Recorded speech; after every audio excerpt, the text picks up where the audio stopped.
Good morning, everyone. Welcome to the Health and Care Overview and Scrutiny Committee. It's now 10 o'clock. I'd like... is there any apologies? Good morning, Chair. I've received apologies from Councillor Carver, Brown and Jones. I also understand that there's some traffic issues, so I have received a couple of late apologies from some members. Okay, I'd also like to remind everyone this is being recorded and live streamed. And I'd like to ask if has everyone got water, as it's very hot? Yes. If there's any gentlemen that would like to take off their jackets, if it's a bit warm, you're welcome to do so. So is there anyone with any declarations?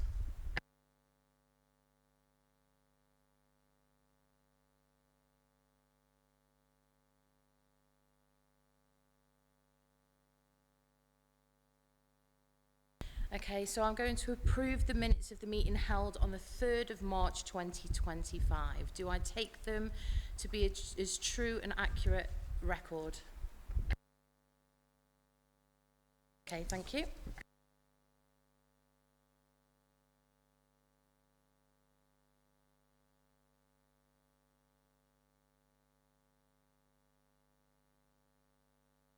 Okay, now we're going to move on to item 4.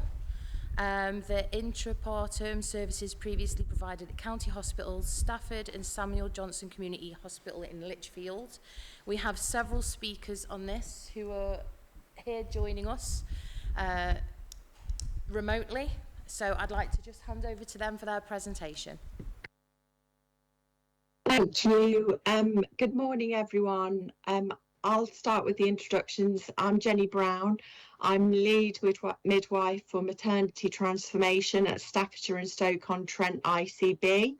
I'll hand over to Lynn Tolley to introduce herself. Thank you, Jenny. Thank you, Chair. Lynn Tolley, Assistant Chief Nursing and Therapies Officer for the ICBs, and Sarah's with us today. Sarah? Thank you, Lynn. Good morning, everybody. I'm Sarah Noble, Director of Midwifery at UHDB. Thank you. So I will take the paper as read. In the papers, the paper is page 11 to 14.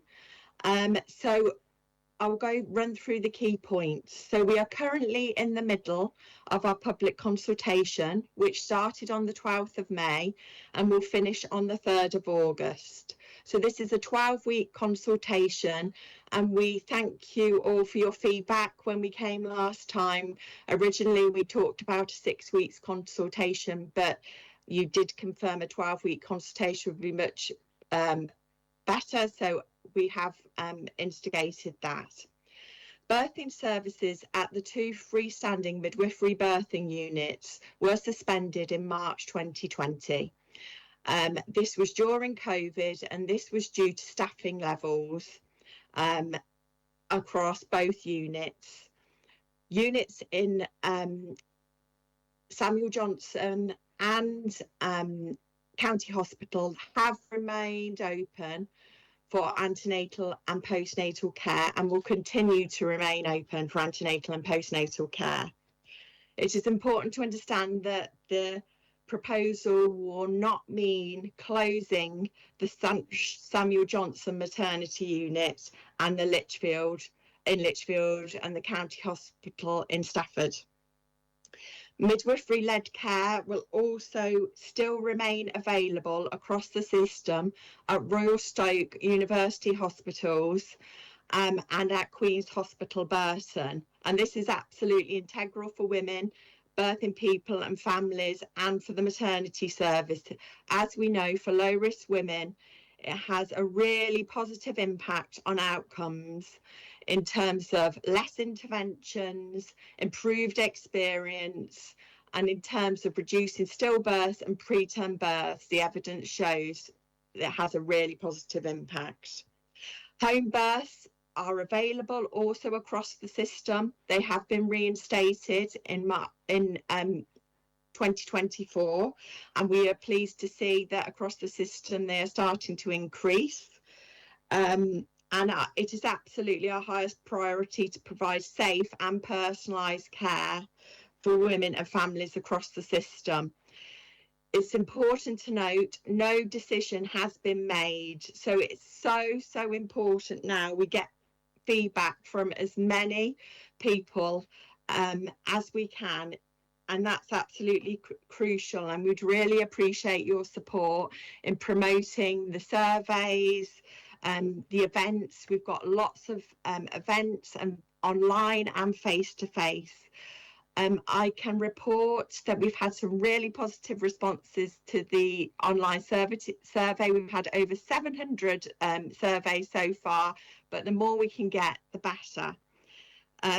We had a positive event last week in Lichfield, but it has been limited attendance. And unfortunately today we had an online event that has had to be cancelled because of the very low attendance. Only one person was attending, who now will be attending on Wednesday. We would be more than happy to meet with elected members to provide any further stakeholder briefings, and we are meeting with Lichfield Health Matters Task and Finish Group tomorrow afternoon, so please do get in contact. I note the papers are PDF, so if you need to share for us to share any further links or information, please do let me know, and I will do that. And I think those are the key points I wish to raise, but we very much appreciate your support with this.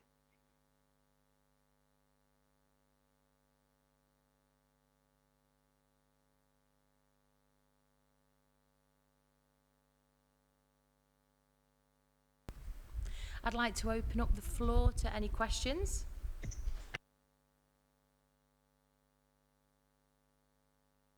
Councillor Edgeler. Thank you very much, and good morning, and thank you for your presentation. My question really relates to the county hospital, in so much as the increase of population within the Stafford area and surrounds. You know, will this all be taken into consideration when you come to some sort of conclusion on this unit? Thank you. Absolutely. So this is very much will be based on the birth rate plus projections, which is the national tool for calculating midwifery staffing levels, which looks at the demographics, looks at the local population and the needs of the women and families within that footprint. So absolutely it will. What I can note is to say across the system and nationally, we are seeing a steady decrease in birth rates.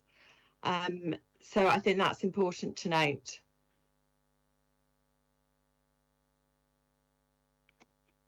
Hi, Jen. Should I just add to that? Yeah, so with the birth rate plus, what we've seen in the last couple of years is, you know, that the birth rates actually declined for UHDB population by about 240 women.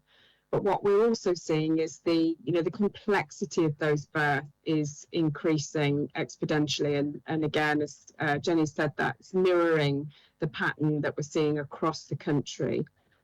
In terms of projections for births, this is an ongoing piece of work, you know, with public health to try and predict, you know, what that birth increase will be, if at all, with, you know, a large population, the housing developments, but we don't have a definitive idea as to what those projections will be in the coming years.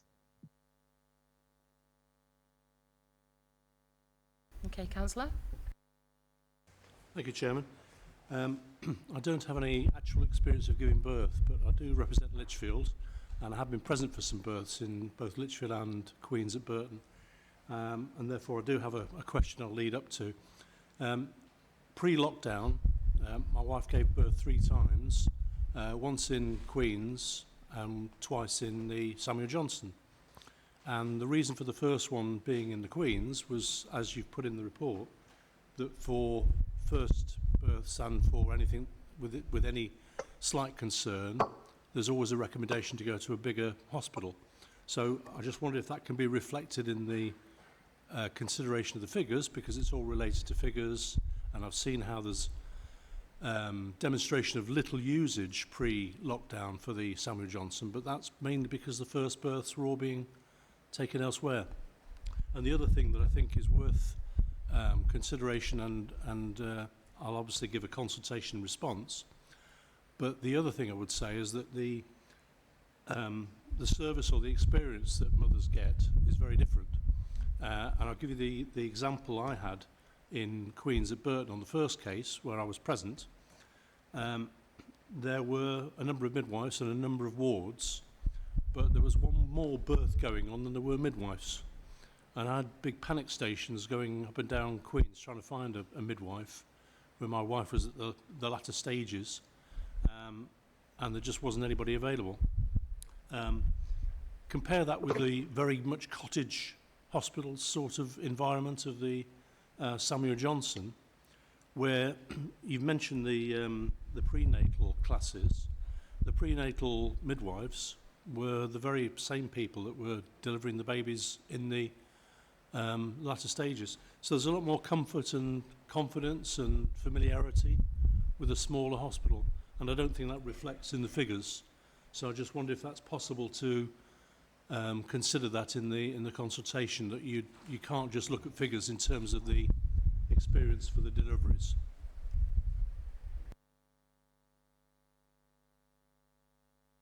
I think,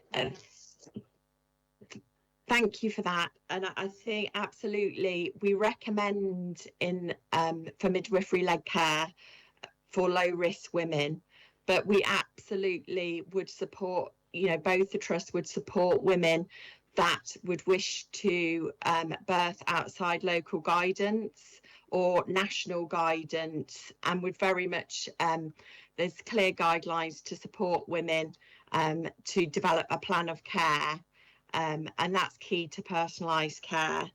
And I think absolutely when you look at the figures in 2019 to 2020, the numbers were low. At Samuel Johnson there were 220 births, and at County Hospital there were 90 births. But what we also do need to take into consideration is that we've seen through our birth rate plus projections that high risk pregnancies are increasing across the system, but also nationally, and that is due to the complexities of women are increasing in terms of women booking with complications, long-term conditions. There's been an increase in obesity, diabetes, but also the risk assessments that midwives do are at every contact now, and that is clear national guidance to ensure early detection.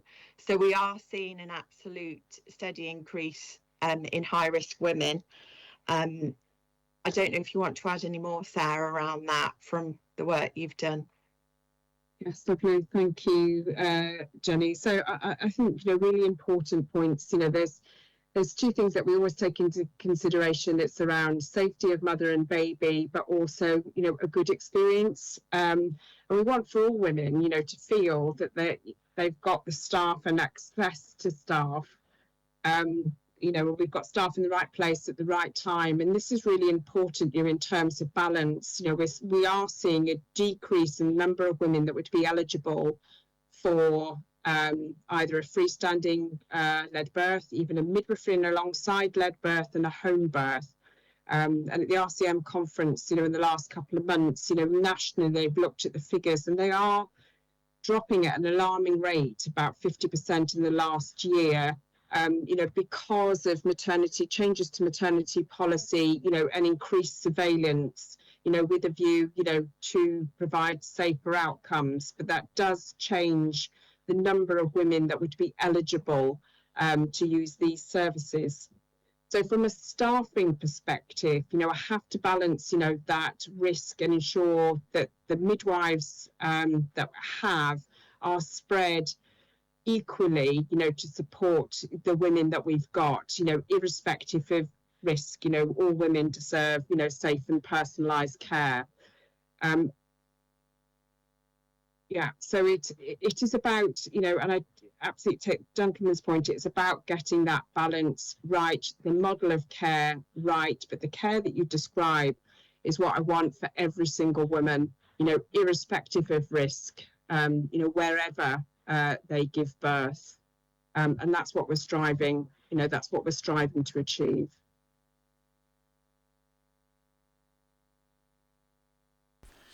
Okay, do you have any follow-up questions? Councillor Ejla, I do apologise about cutting you off earlier. No, you're fine. You're Sorry. fine, actually. My question actually relates to the consultation. When does it finish, and will this, will a decision be made? Will it come back to this committee before a decision is made? And also, what is the situation with the training of midwives? Are we in a good situation with that as well? Thank you. Which answer both. Do you want me to answer, Jenny? So the consultation will finish on the 3rd of August.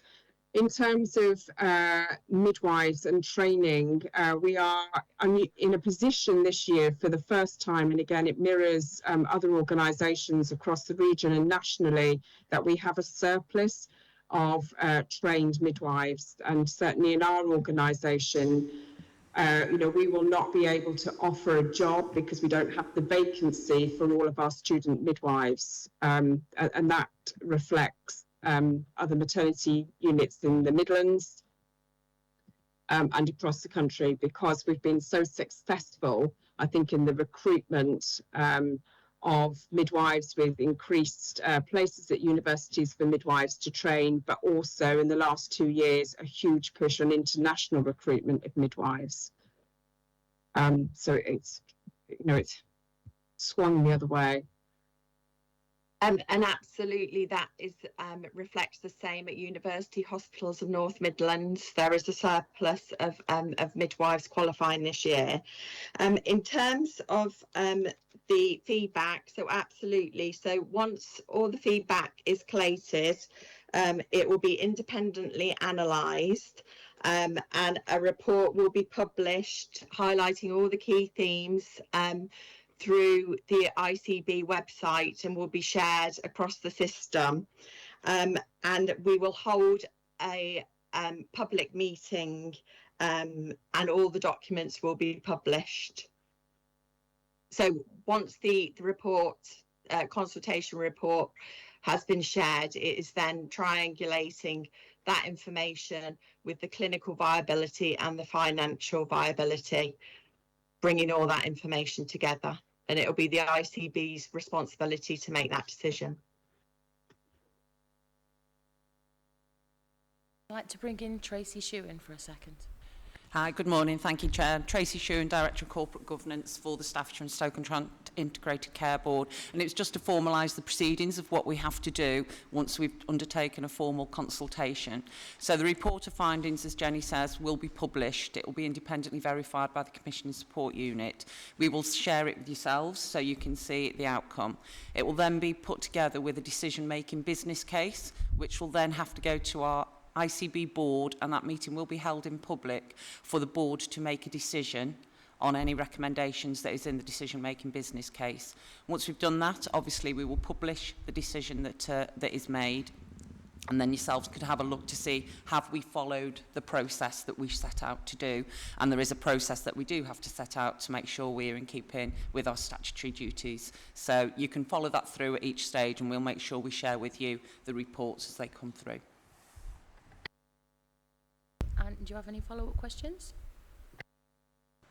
Yes, thank you, Chair. I'm just a bit concerned, you know, that this committee has an input into what decision is made. You know, if a decision is made, can it come back and be scrutinised with this committee? I'm a bit concerned that we speak for the members of the public around this table on health and this maternity situation, and I'm just concerned that we do have an input into whatever decision is made. Thank you.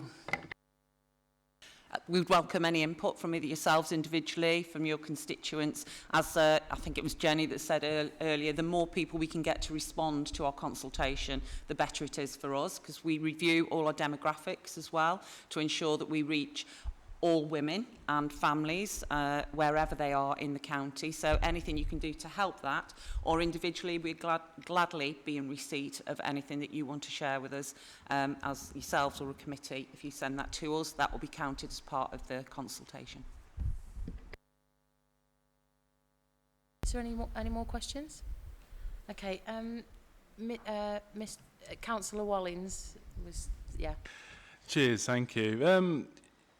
At the end of the day, with local maternity services and so forth, it's vital to have them, to keep them open, because if you send people into different areas to a main hospital, and if they don't drive, you know, like Ubers, you're looking at the best part of 50 quid a round trip, bus services 10, 15, 20 quid if you're unfortunate in that situation, and train costs is about roughly the same.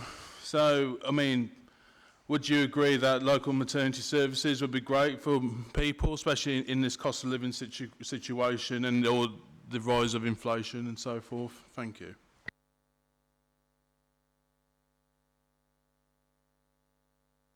Absolutely. I mean, Yeah. sorry, it's a bit difficult. So, absolutely, we want to keep care as close to home as possible, but we have to ensure it's equitable for all women, and if it's clinically viable and financially viable to sustain services. So, you know, we just need to consider the whole picture around this.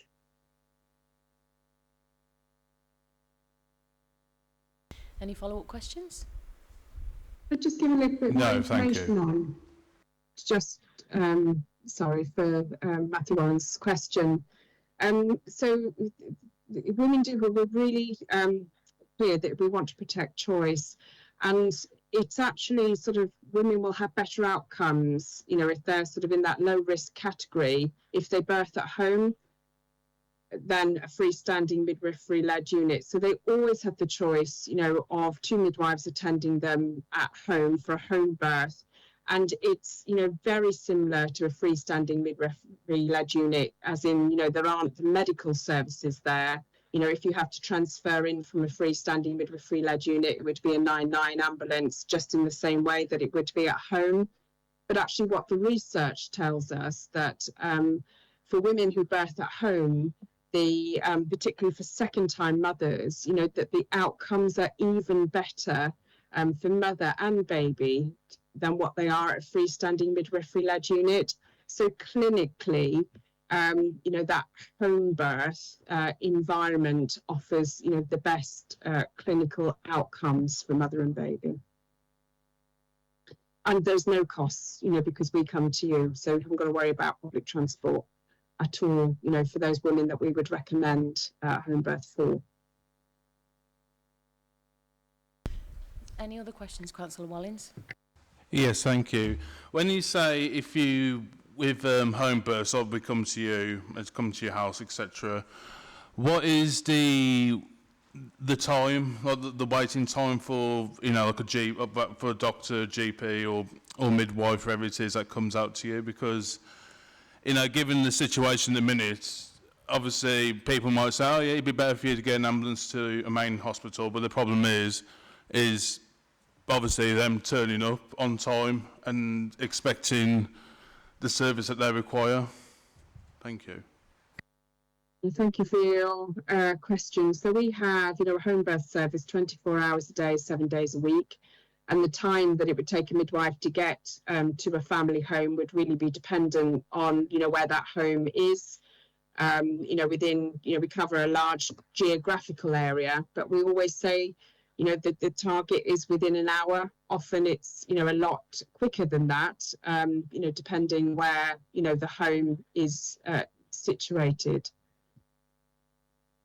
I think there was a second part to your question, but I've forgotten. Has that answered your question? Sorry. Yes, it did. Thank you. Yeah, thank you. Councillor Hood? Thank you. Thank you for your presentations. I'm approached quite often by ladies who have given birth at the UHNM, and to be perfectly honest, they are horror stories. I have got one good story, which I hold on to. I was at an event only last week, and the lady sitting next to me had a 6-week-old baby and began to tell me about her birth and then her sister-in-law's birth. These are quite common stories, lack of staff, things that are missed. I'm sure that if you were in a position to give me the increased numbers of caesarean sections that are being performed, I wouldn't be surprised. It just seems that you don't have the staff to cope with the needs of the mothers who are in labour and then the mothers who ultimately have to make that very quick decision. It's going to be a caesarean section. It's very disappointing to know how far along they go until they're told they're going to have a section. And it's also worrying that 2 of the ladies I've spoken to felt pressurised, almost as though they were being a cog in a wheel because there weren't the staff there to deliver those babies naturally. This is really worrying. I urge them to go on to the consultation and put their views. And one lady said to me, you know, I've got the baby now. At last, the baby's fine. I just don't have the appetite to complain, which is really, really sad. And I do understand that. But, you know, for a start, the consultation has not been widely publicised. And, you know, if you could do a last-minute publication of the fact that this consultation is going on, it would be really helpful. Thank you, Chair.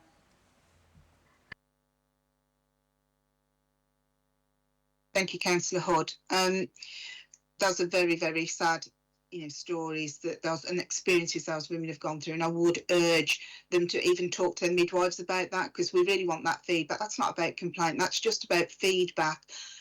Just to listen to those stories, because we need to hear those to actually model our future services and understand what went wrong in those circumstances. But you are right in regards, that's why we're here today. This is why we're asking for your support in actually reaching wider. Today, you've heard Jenny say we had an event for Lichfield. We had one person who was logging on to that, who now going on to Wednesday. We had a really good session last week, but only 5 people turned up. That was 2 counsellors, 1 GP, 1 midwife, 1 new mother. And we had a really good discussion and consultation there and feedback, but really we need more people to be engaged with us. So anything you can do, as Tracy has said as well, anything you can do to publicise the events and reach out to people, or even if they don't feel they can come to the events, talk to yourselves and share their experiences or their thoughts on the proposals. That would be really helpful for us. Thank you. Is there any follow-up questions, Councillor Hood? No. Councillor Doherty? Councillor Norman? Thank you. Apologies for being late. I thought I was going to be 20 minutes early, but little did I know about the little roadworks that, makes mentally ill. You're affected by these roadworks coming to Stafford. It gets depressing. So I'm sorry if I've got to ask a couple of questions that may have been dealt with before. But 2 questions. One is, in the report, it does refer to, although there's consultation for Samuel Johnson and elsewhere, the report says that they found one single option proposal was viable. And I don't think that keeping Samuel Johnson open, and I've read lots of reports about this, and this task group on my scrutiny committee is meeting tomorrow with ICB as well. As far as I can see, that keeping Samuel Johnson open isn't a viable option. I just want to be clear about that. That's the first thing. And also looking at I'm grateful for the links to the background reports. I went through all of those, and one in particular there on the birth, one on better births, it was talking about 4 out of 10 women get complications. And of course, the problem we have is if it's at Samuel Johnson, you've got to get over to Burton or elsewhere, and the father of the child about to be born, hopefully, is having to follow in a car and that. So it's, the reality is that Samuel Johnson And for all the arguments in there, it seems to me it can't carry on the way it is and the way we would like, because you can't have a hospital in every small town or village. So that's that one question. The other one is that the reports are from 2016 on maternity, 2022, all these, and yet we've just been told this is going to be a national report on maternity as well. So I don't quite know why that was. If you can give me some advice on why there's a need for a national report. So on those two aspects, Samuel Johnson, it can't really carry on as it is, I understand. Is that correct? And that's not an option. And the other one is about the national inquiry. What's the need for that? In other words, are we still not learning the lessons? Thank you, Chair. Thank you. I will just come in around Samuel Johnson not being a viable option. So just to give some background, there was an optional appraisal in 2023 and 5 proposals were put forward, and that was actually extended to 7 proposals, and this was reviewed by a technical group of clinicians and managers across the system. And I can talk through those options in terms of reinstating the birthing service at both the freestanding midwifery birthing units, reinstating a single birthing service at one or other of the freestanding midwifery birthing units, implementing a single birthing unit at an alternative site, and implementing an on-demand model at both the freestanding midwifery birthing units, and implementing an on-demand model at one of the freestanding midwifery birthing units. And the last one was around the permanent closure. So all those options were reviewed. The reinstatement of the freestanding midwifery birthing units was not considered a viable option due to the low numbers of women that were actually eligible to birth at the units, as we've discussed, because actually the recommended standard for an annual birth at a freestanding midwifery birthing unit is 350 births a year, and unfortunately neither Samuel Johnson or County Hospital reached those levels. And the 24/7 staffing of the freestanding midwifery birthing units means midwives can't support other home births or other midwifery-led units, led births across the service. So I think what's important, as Sarah said earlier, is about making it equitable for all women across the maternity service, so women have the same safe, personalised care and time across the service. And as we've talked about, the numbers are low due to the complications, and we did see at Samuel Johnson specifically the transfers in 2019 to 2020 were 1 in 3 women were being transferred to Queen's Hospital. So I think that's important to note. So that the other proposals around the on-demand models were again around the low numbers of births, but also that the units wouldn't be staffed. So there were some concerns raised by the trust around women arriving before the community midwife on call arrived, which could pose a governance risk for the trust, and also that the high risk women that we are now seeing, has increased. But those options were all reviewed by a key task group in 2023, and the only clinical viable option was to close the freestanding midwifery birthing units for birthing services only. But I think that's what, what's so important is we get your feedback, because that's one of the questions, at our events, our online events and the survey. Please tell us about the solutions that you think would work. I don't know if you want to add any more, Sarah. Lovely, thank you, Jenny. I mean, I can say a little bit about the National Maternity Review. that is to say, you know, we don't know a huge amount at the moment, and what I do know, only heard at the end of last week, but I'm very happy to share that. So the review will be chaired by the Secretary of State himself, and they intend to start July and conclude this rapid review by December. The terms of reference for the review group hasn't been agreed, and I'm not sure who else is on the task force. What they have said, and again, I've got no details, so this is just a list and there isn't any sort of detail around this, that there will be greater accountability given to trusts. They are going to introduce a new national dashboard to compare clinical metrics. There will be a maternity care bundle, but I don't know what the content of that is. There's going to be a focus on anti-discrimination, a separate inequalities dashboard, a focus on listening to families, and they have said there would be good representation from families on the task group.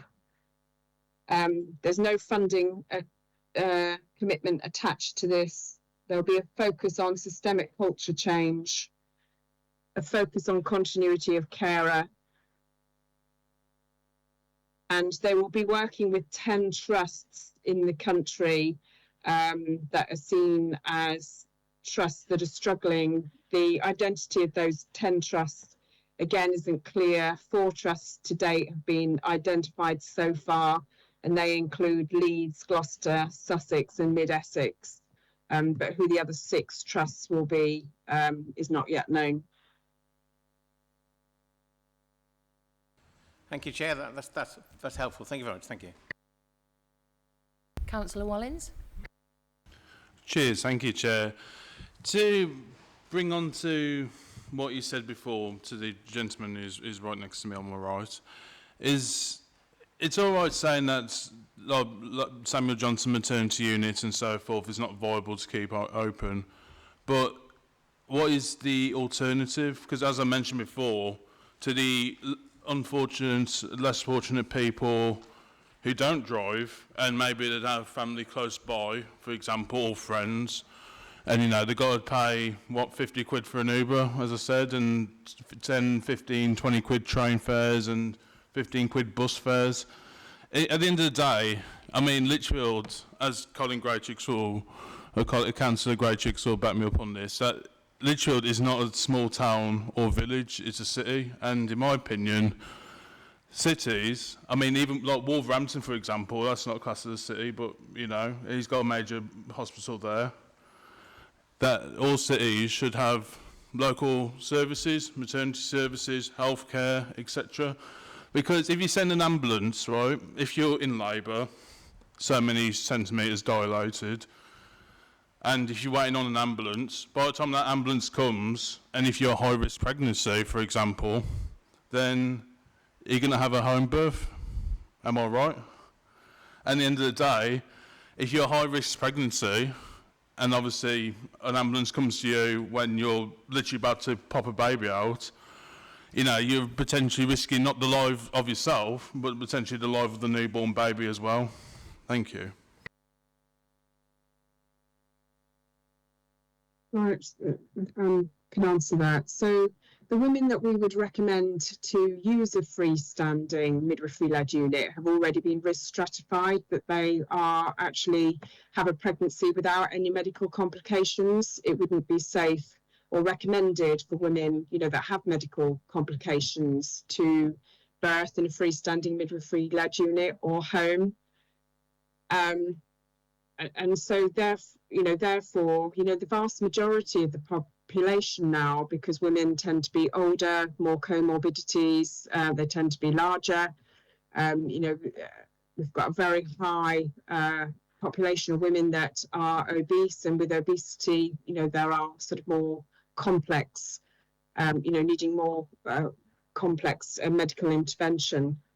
And so these, you know, the safest place for these women to give birth would be, you know, in a consultant-led unit.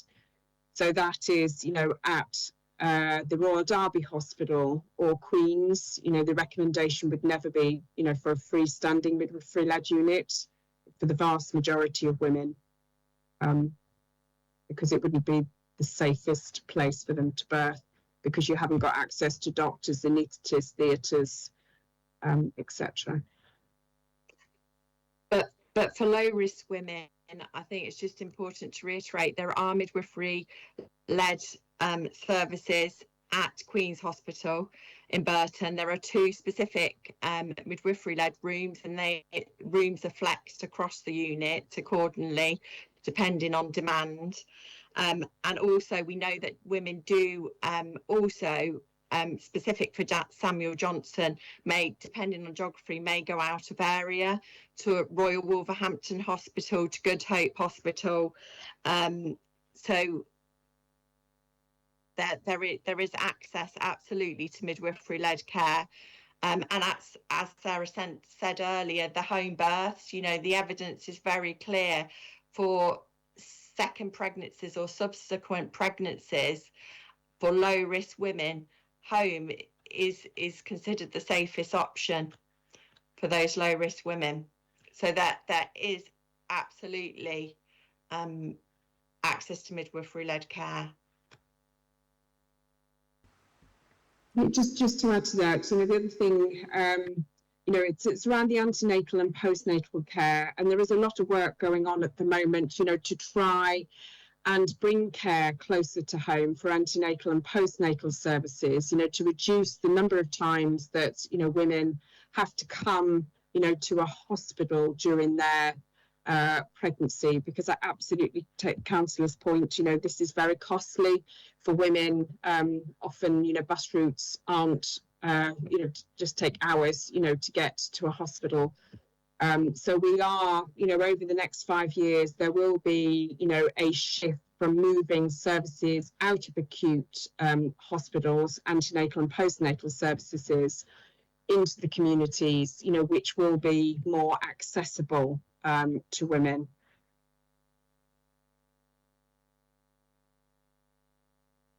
Councillor Wallins, any follow-up questions?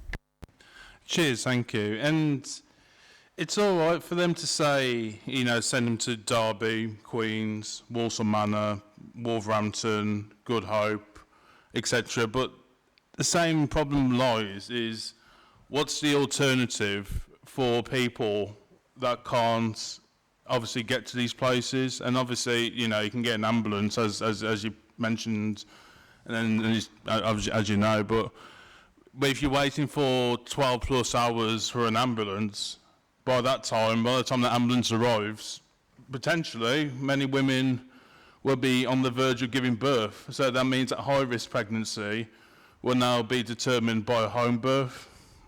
Cheers, thank you. Thank you, Councillor Wallins. And just on that, in regards to ambulances, when they take a call, those calls are triaged. So dependent on the woman and the information she gives, they will be considered as needing to get to the hospital very quickly. So they'll take priority. So it won't be that they'll be waiting for hours. That should not happen, because the ambulance service should have prioritised those women to get them to hospital as quickly as possible. Cheers, thank you. Councillor Parton. Good morning, everybody. I've been listening to all these questions and everything, and to me, everything is online at the moment.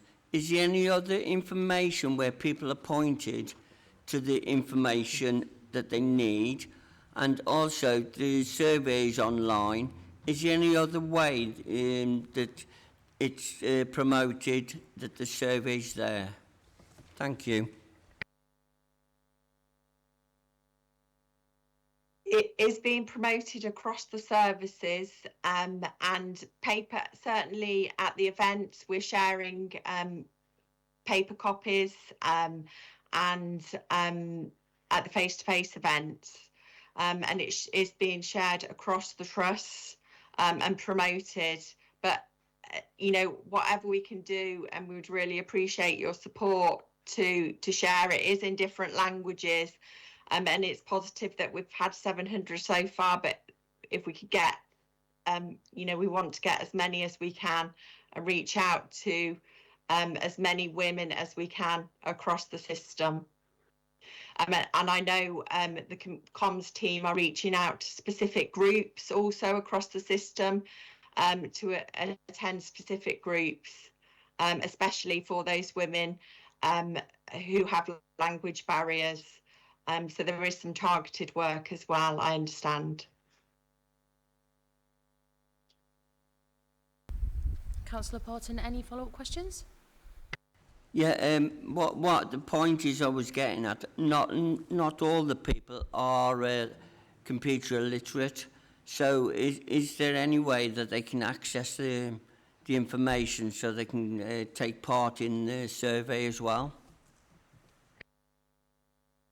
Absolutely. There is paper copies that they can be shared, but I think it is very much about working with, for those mothers with more complex social needs, working with them individually across the system. So we are trying to reach out to specific groups. I know the communications team is specifically trying to reach out to those groups, because it's important we get as much feedback from all women across the system.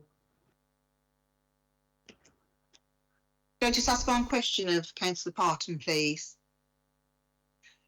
Could I just ask, is there anything in specific that we're not doing that you think we should do? Is there anything you can help us with in regards to communicating that out, especially to people who, as you said, are not perhaps, you know, conversant with computers?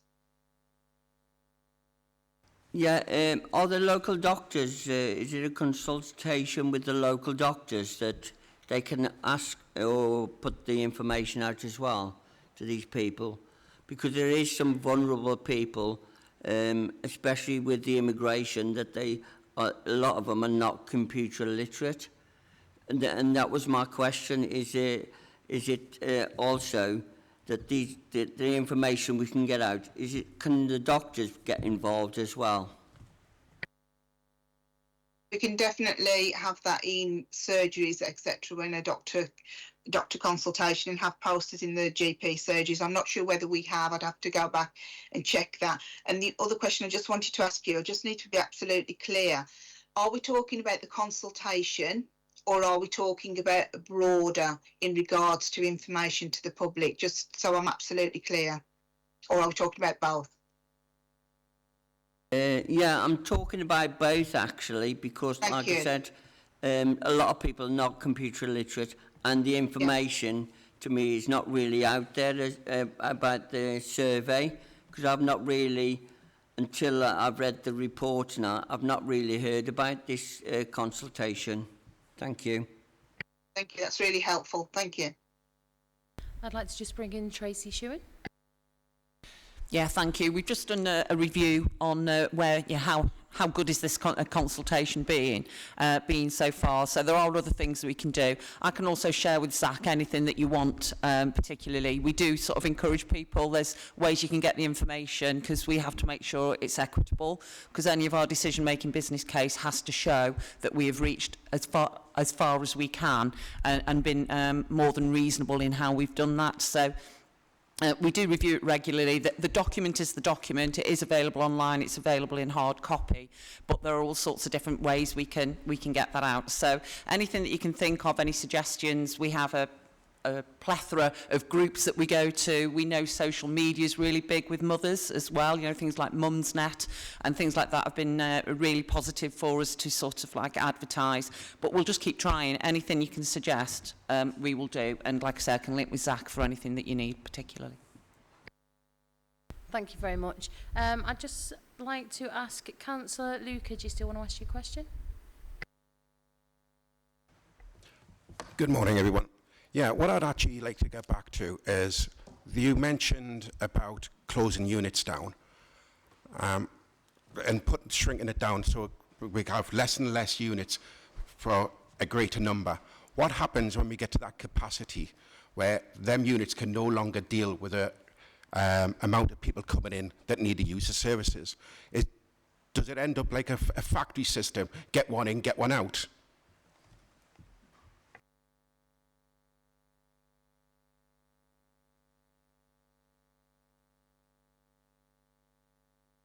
Hi, thank you for your question, Councillor.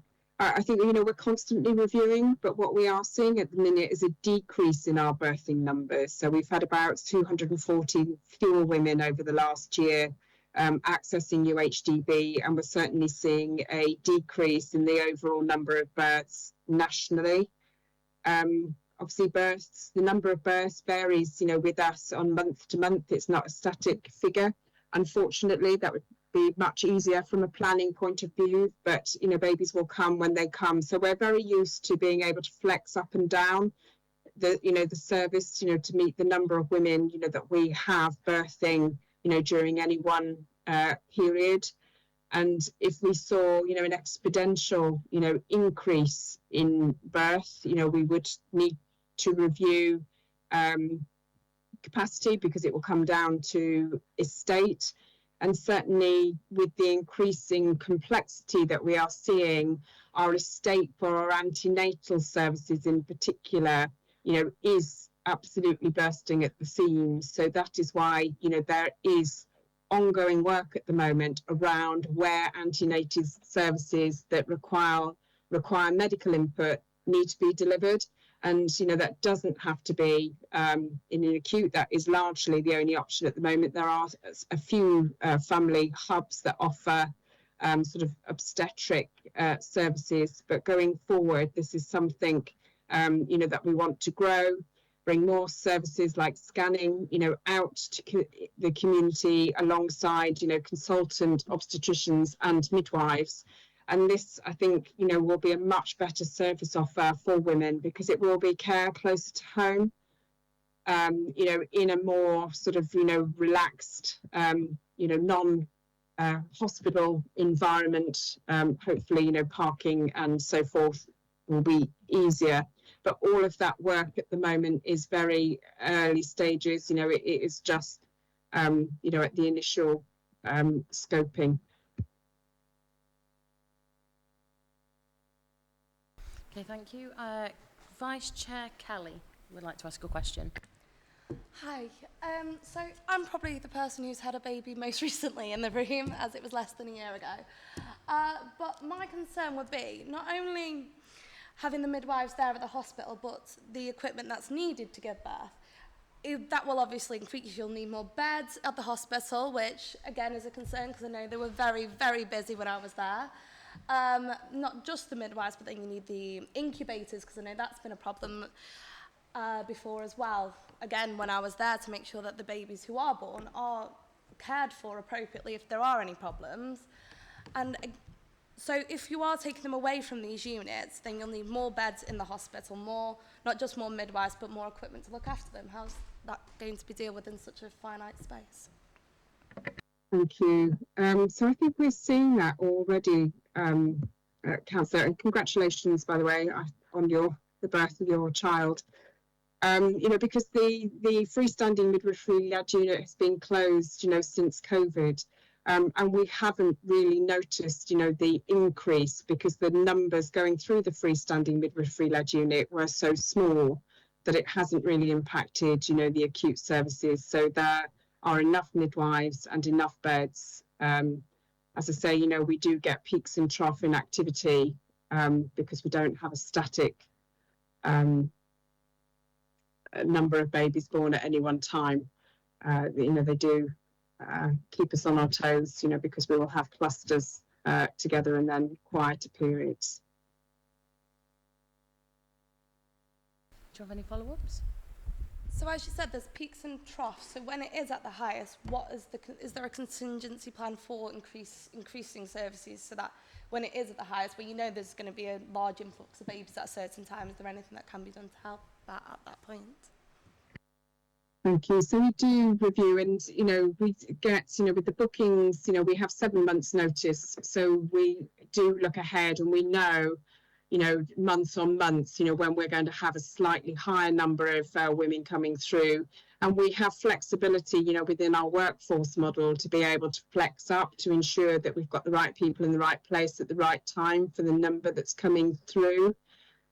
And, you know, at the moment, with the numbers and the decrease in the birth rate that we've seen overall, the estate that we have, the number of beds, we have a 61 bedded unit at the Royal Derby, much less at Queen's, but the fact that we're sort of a multi-site organisation as a contingency, when it really gets very, very busy, which is not that often, we do have the option to divert, in between our hospitals, to ensure that that both mother and baby get the best possible care, and that is, if you're a single site unit, that's another part of your escalation that you don't have. So we're quite fortunate in that respect.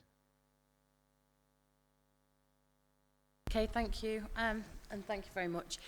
In the interest of time, I'm going to have to ask these to be the last couple of questions. Okay, so Councillor Hood, if you'd like to ask your question.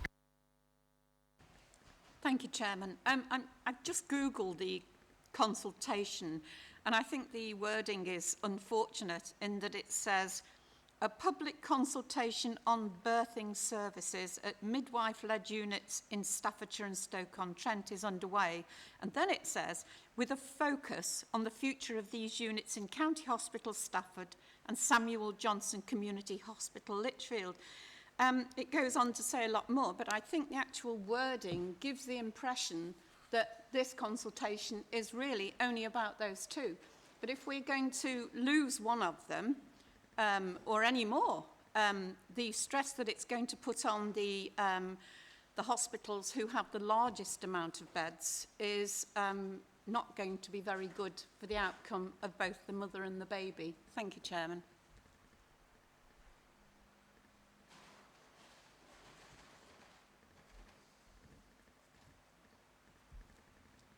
Thank you for your feedback, Councillor Hood. I mean, the consultation is about the freestanding midwifery birthing units, and so we have to be clear about that, but no decision has been made at this point.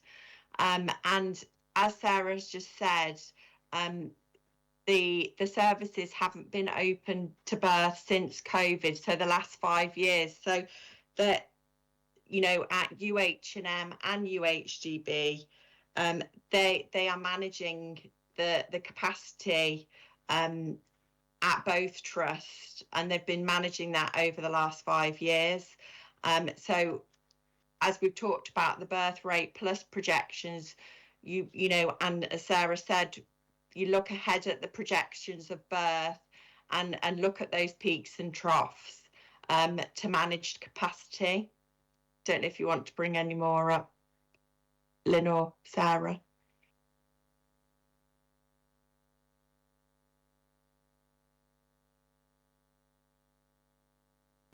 Okay, so I'm going to move on to the last question then, which will be Councillor Doherty. Hello, thank you, Chair. My question refers back to surplus midwives. You say that we have surplus midwives, but with the NHS having to save £300 million in the next year, which will mean job cuts, how many of the surplus midwives will receive placements if these units are closed?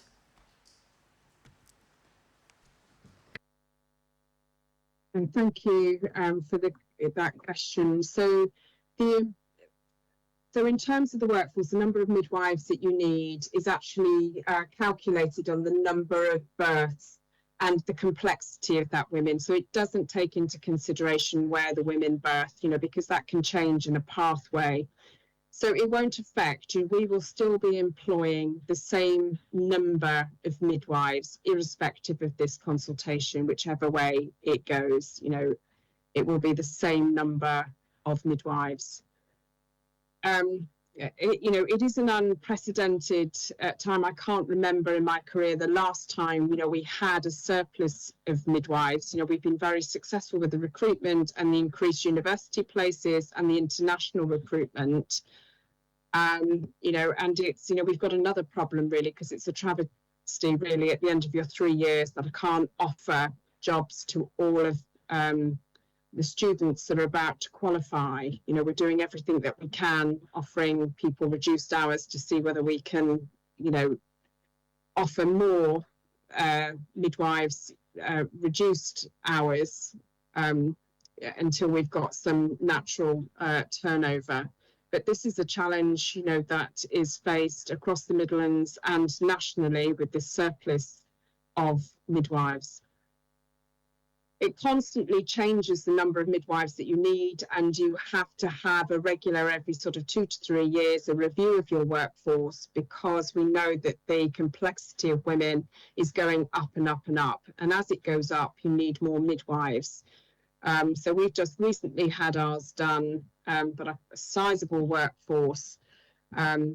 So I have, you know, over 410 whole-time equivalent midwives, you know, working at UHDB, and the latest birth rate plus, I said I'd need a further, you know, 3.14. That's been the change. Bearing in mind, we've had a decrease in the number of births of 240, but because the complexity has gone up, it means that we need another 3.14 midwives. So not a huge difference, you know, given the sizable workforce. I don't know that, hopefully, does that answer your question? Yes, thank you. No further questions. Okay, due to time, we are now running a couple of minutes late, so I'd just like to thank you for your report. We've all had the opportunity to respond individually to your consultation and share with the information with our residents, and we appreciate that.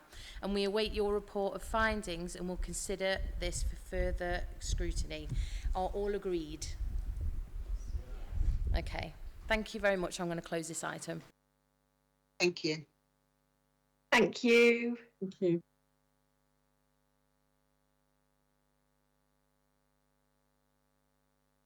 Okay, so we're going to move on to agenda number 5, which should have started at 11. It's the System Operational Plan for 2025-2026. Thank you. Can you hear me okay? Yeah, okay, so my name's Claire Finn. I've recently joined the ICB as the Interim Chief Finance Officer. So I'll take the paper as read, but I have got some slides which will be shared on screen as well, which I just thought would be helpful in terms of providing context and overview in terms of where we are. So given I'm recently appointed, it's probably worth stressing that I myself are making sure that I'm really getting underneath the plan, making sure that we've got a clear understanding of any risks and any mitigations and what we need to do to deliver the plan for 25-26. If we could just go on to the next slide, that would be great. So hopefully colleagues can see that and everybody can see that, but I just wanted to stress around what the plan is looking to do. So we have made sure we've incorporated all of the national priorities, all of the local priorities, and also make sure that we're focusing on delivery of the 3 strategic shifts which are linked to the 10-year forward plan, which you will have seen quite a lot of detail over the weekend about. So making sure that we have got credible plans to make sure that we can move our care into the community setting, away from hospitals, and also making sure we're maximising the use of digital, as well as moving from care from treatment to prevention. So we've really made sure that through the operational plan that we can start to move that forward within 25-26. It was made clear from the outset, certainly from the centre and the national team, so when the planning guidance was issued earlier this year, that it was going to be a tough year. So whilst we have had a 4% uplift, given the scale of the efficiency and the productivity, actually all systems, all integrated care boards throughout the country would feel that it was going to be tough this financial year. So in order to be able to deliver the plan, we have had receipt of 95 million deficit support funding. So we have submitted a break-even plan. As I said, that means that we have received 95 million, but also to be able to achieve the plan, we have to deliver savings of 306 million. If we go on to the next slide, please.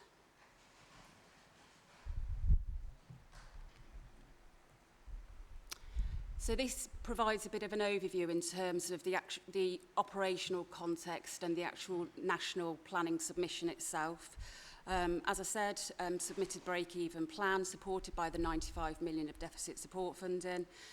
We submitted the plan on the 27th of March. There was initial headline submission in February. That was reviewed by the national team and regional teams to ensure that we had credible plans included.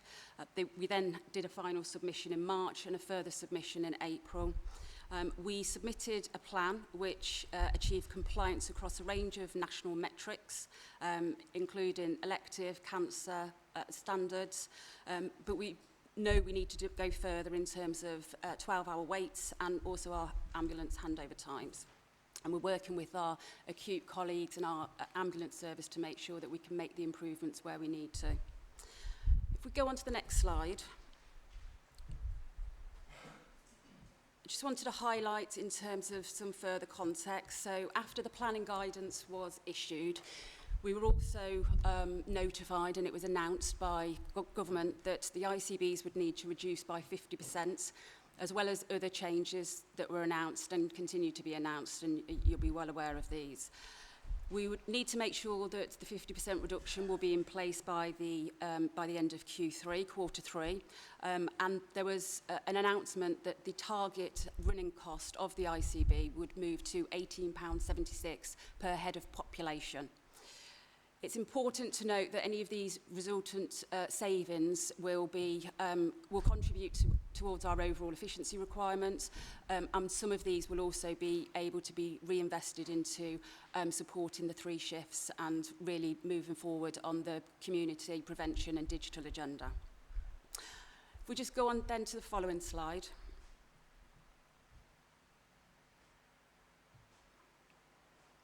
So this I won't spend too long on this. As I said, I'll make sure that the slides are circulated after this session. But I just wanted to really highlight the range of programmes of work that we within the Integrated Care Board, but also across the system, are working on to truly transform care for patients and make sure that we're delivering the right services. So just a whole range there in terms of what we're trying to do. If we just go on to the next slide. And again, I'd like to draw out what we're doing with the 3 shifts. So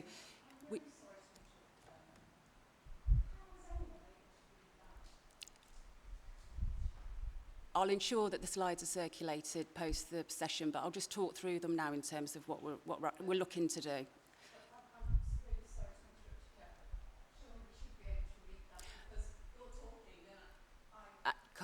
Yeah, I appreciate that. Oh. Are we? As the speaker said, she's going to circulate them afterwards, so you'll be able to read it properly then. But for now, if we can let her present. I'll talk through in terms of what the slides are saying. So we have a range of investments that we've made in terms of the 3 shifts. So from hospital to community, we have continued to support the neighbourhood programme and ensured that we are rolling out integrated neighbourhood teams across our primary care networks and making sure that we're using population health management data to ensure that we're making best use of those.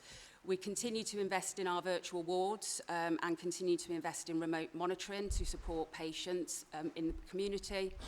We've also continued to invest in our community diagnostic centres. So we have recently invested in the Sir Robert Peel and also the Cannock sites, and we have a Hanley site going live later in this financial year. We've continued to invest in digital, so we're rolling out the shared care record, and we continue to see increases in terms of people accessing the shared care record. And we're also making sure that we've got digital implementation across patient accessible apps, including Patient Knows Best.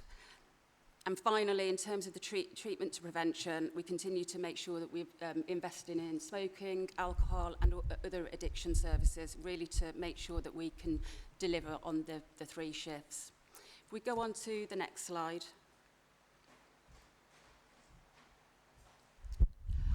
Again, apologies in terms of the font and being able to read this, but I just wanted to draw out specifically around mental health services and the fact that we are aiming to achieve 100% mental health support teams as per the national expectations.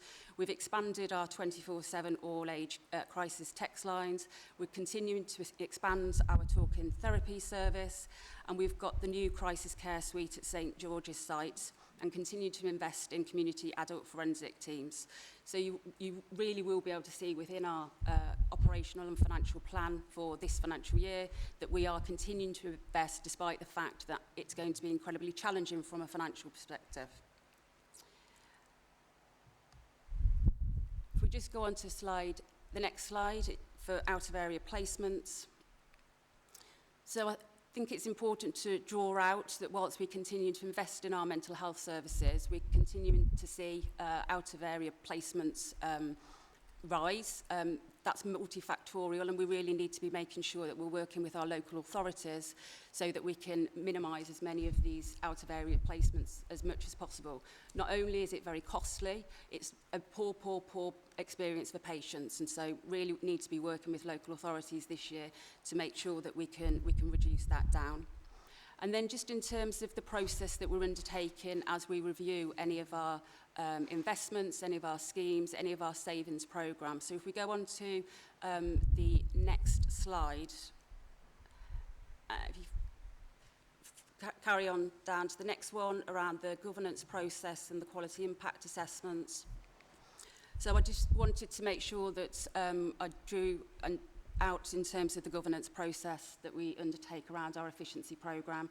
So we've got a clear process that we undertake whereby anything that we are looking to do is reviewed by our subject matter experts. It is then signed off by our senior executive management team and taken through board. So all of our savings programme will go through that programme, have gone through that programme to make sure that any impacts or any implications are really considered as robustly as possible, and we can manage anything as a result of that. And the local authority also forms part of that process. I will pause there for questions. I apologise for the font size, and as I said, I'm happy to circulate the slide and happy to take any questions. Councillor Norman. Yeah, the question I'd got before Councillor Hood expressed her concerns is why couldn't we have had the slides beforehand? The idea here is to scrutinise reports and so on. If you don't get the slides till afterwards, it's right, what I do, call you back again so we can comment on the slides. So, you know, can we have any future slides? Can we have them before the meeting is my request. And the second one is I looked at the board meetings that we were sent as well. Don't pretend to understand much of it, but is there a glossary of terms that are used by the ICB? I did go to NHS glossaries and abbreviations and acronyms, and there's about 3 pages just beginning with the letter A, so they're a waste of time. But there wasn't one available on the website for the ICB, but if there is a glossary somewhere so I can follow what's referenced in those minutes, I'd be grateful for that. I mean, I'm a school governor, so I know about abbreviations and acronyms and the pain they are, but if there is one, if you can find out, it'd be great. You know, thank you. Thank you, Chair. Do you want to come back on that? Absolutely, we can ensure that a glossary is circulated. Also, just in terms of the papers, so a paper was shared in advance of the meeting. After review and consideration, I thought it'd be helpful for everybody to see the presentation. I just thought it would provide more meaningful context and more meat in terms of the paper. However, I appreciate that actually it was difficult to see. Councillor Wallins. Cheers, thank you. Just looking at the brief notes for the 25-26, when you say investing in mental health services and mental health and so forth, but I've got it here. It says reduction in expenditure on section 117 aftercare, which is putting lives at risk. Delay to plan investment for mental health services, same again, putting more lives at risk for adults and children. And removal of the independent sector services of diagnosis and management of the ADHD, for diagnosing ADHD.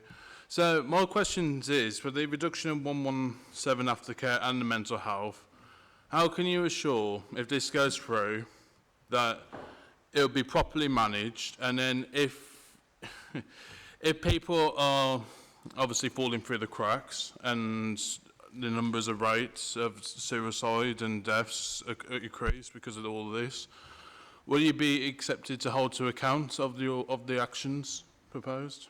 Thank you. Hi, is it all right if I respond? Okay. I'm a mental health nurse by background, so things on mental health are really close to my heart. The Section 117 is very particular, following a Section 3 Mental Health Act. It's about people being able to recover. And so we're working in partnership with the local authorities because probably we haven't reviewed them as much as we should have done. And people have stayed on this care for as long as they, in perpetuity, where actually they may not need that care because this is specialised care. It's not your usual care. It's on top of what people would normally require. So it's something we work with local authorities on, and this is not to remove care. It is actually looking at what is the best way and what is the least restrictive way we can manage people and help them recover. So it's something we're doing along with the local authorities. And I assure you, I wouldn't want anyone to be falling through the cracks either. And we do, as Claire said, quality impact assessments, equality impact assessments on all of the sort of changes we're looking at. But this is something that we can work with the local authority on because actually there is probably, and don't hate to use the word waste because it doesn't feel the right word to use, but we can be much more efficient, both of us, in how we deliver the care, which is better than for the individual. Just a supplementary question, is that right? Cheers, thank you. So, obviously, you said about investing in mental health services and so forth, but to the brief notes is completely different. How can you justify saying one thing but do another? Yeah, I can come back on that one. So the NHS has a target in terms of the mental health investment standard. So we can demonstrate a clear commitment that we have invested, which to 4% uplift in terms of where we were last year, and we can demonstrate that we're doing that across a wide range of services. So certainly within the community, that's where we're focusing our investment. Cheers, thank you. Thank you, Chair, as well, by the way, sorry. Councillor Luca, you had a question? Thank you, Chair. Yeah, my question is, you said you're investing in Sir Robert Peel. Now, right next to Sir Robert Peel, there's a mental health unit which has been shut down for years. Are you planning to actually bring that back into service? Hi, I think the previous committee, we did a formal consultation on the George Bryan Centre that actually burnt down. It was set on fire back in 2019. So we went through a formal consultation. Can't remember, Zach might be able to help me, I think last year, when a decision was made to actually close that. And money's been reinvested in the community to support people closer to their own homes, in their own homes, in the community. So that's kind of been one that's passed. But it's available on our website if you want to look at the history. But there's a bit of history there around the George Bryan Centre. So, the services are now much more in the community. Can I ask what them services are? Because obviously Tamworth doesn't actually even have a hospital. They're particularly mental health services, and I haven't got the detail here with me now, but I can send it to you, put you to a link of all the discussions of where the services were invested back at the time, if that's okay. Okay, Councillor Greatorex. Thank you, Chairman. Councillor Hood and Councillor Norman have already said it's difficult to do what we're supposed to do because of the lack of information here. We're meant to be the critical friend here, reviewing a plan that's put in front of us. But there's so little information that it's very difficult to make any comment whatsoever, even with the slides readable. I've looked at the operational plan and also the National Planning Submission and Resubmission document, which the Officer Zach has sent out to us. And in headline terms, you're looking to save 306 million, which is 9.5 of revenue resource limit. You're also reducing by 1098 whole-time equivalent staff. And the operational plans that are supposed to sit behind this don't demonstrate how that's going to be achieved. In fact, there are 6 bullet points where there's non-compliance or things going the wrong way. So here we are looking at a presentation which is saying the finances aren't good, the numbers have got to be reduced, and the targets are going skew-if, and there's no detail. So how are we supposed to provide any critical advice in terms of whether it's going to be achievable? I mean, I looked at the things as you put them up on the slide, the 10-year plan, and sure enough, invest in digital, spend on addiction services, which could reduce costs, and minimise mental health costs. All of those seem to be the right solutions, but we don't have any detail. So we're here, and it doesn't really matter having the slides sent out. There's still no detail about how is this movement going to go to move from the situation now, reducing the costs and reducing the numbers of people and achieving better targets. Can I just interject? There is an opportunity for further scrutiny at the July meeting to identify strands or look at the delivery plan of the savings. So I was just... Thank you. And yeah, happy to come back in July and provide further detail.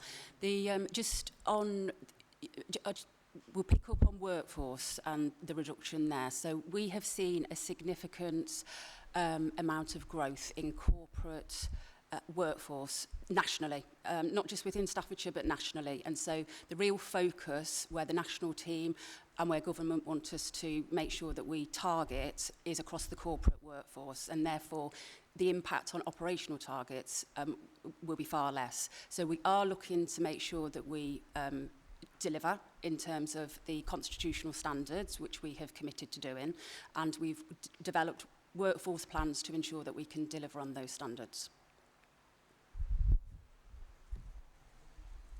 Chairman, you made the response that we've got an opportunity in July, but I'd rather we saw some information about some of the specific plans that we can actually look at what's going to work and what's not.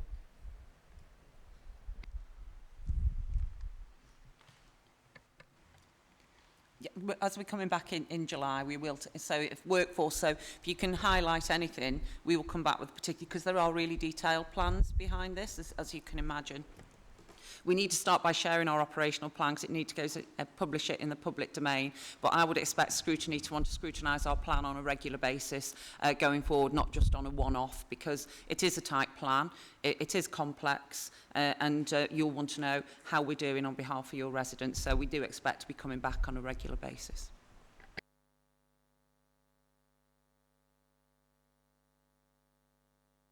Councillor Hood, you had a question?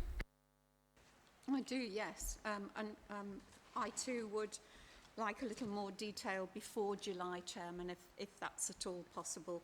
So you touched on the section 117, and in particular I'm thinking about the amount of homeless and rough sleepers who are waiting for mental health services. And I just wonder, you talk about improvements to the mental health services. Do you know what is going to be delayed, which service is going to be delayed before it actually becomes improved? What's the length of time? It just all seems very vague. And when we're talking about efficiencies and savings, it just beggars belief that we don't use plain English and talk about cuts, which is exactly what these are. So this is absolutely not about cuts at all. We know that actually within this system that we are an outlier in terms of the level of investment that we are incurring with Section 117 and CHC packages of care. We know that is because in some cases, as Tracy spoke about earlier, that further review actually needs to be undertaken to ensure that the packages of care are completely appropriate for our patients, and in some cases we can see that they're quite restrictive care packages. Now, what this means is what we will be able to do through this review, through making sure that we have a reduction in where we know we're wasting money, actually we can then reinvest it so we can access more patients and make sure that they can have the services that they need.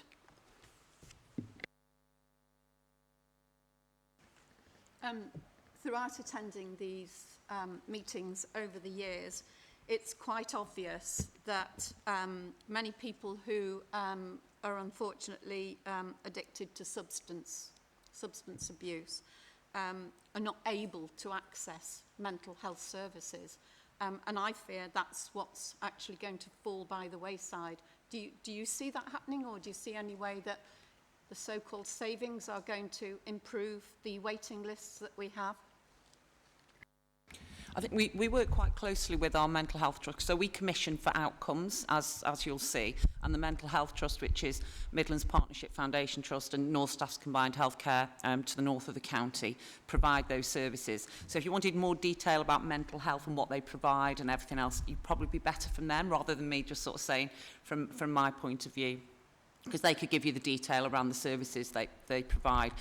In no way are we commissioning for worse outcomes. We are commissioning for better outcomes for all. So better outcomes for people with mental health, better outcomes for people who are homeless. So that's what we'd be doing, and then the providers respond. But again, it's a lot of detail, but we can look at providing that for you, because I'd bring someone from the Mental Health Trust to do that. I'd just like to make a comment for myself, really, with something that Councillor Hood and Councillor Geotrex has said.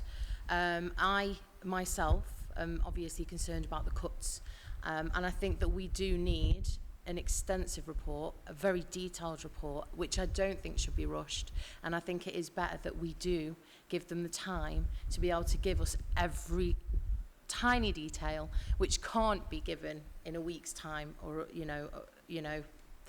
and I think that they need the time to be able to give us as much detail as possible to scrutinise this, so that we can all be at peace and rest of mind that whatever's happening, that we can actually look into and scrutinise with the most diligence that we can give. Okay. Councillor Doherty, please ask a question. Yeah, my question is regarding the analogue to digital shared care record. My experience of this is not a good one. My husband had a heart attack in 2023. He was in hospital for 11 weeks. He was in 6 wards during that time. On every single ward, he was triaged. He was given tests that the results should have been easily accessible, and that means from admission to discharge, every person that is involved in the care of that patient should have that information. So yeah, my question is, whilst I understand that you have measures in place to improve, there is a long way to go. So how is that, how is that going to be looked at? Thank you. Okay. Yeah, so thank you, Chair. Thank you.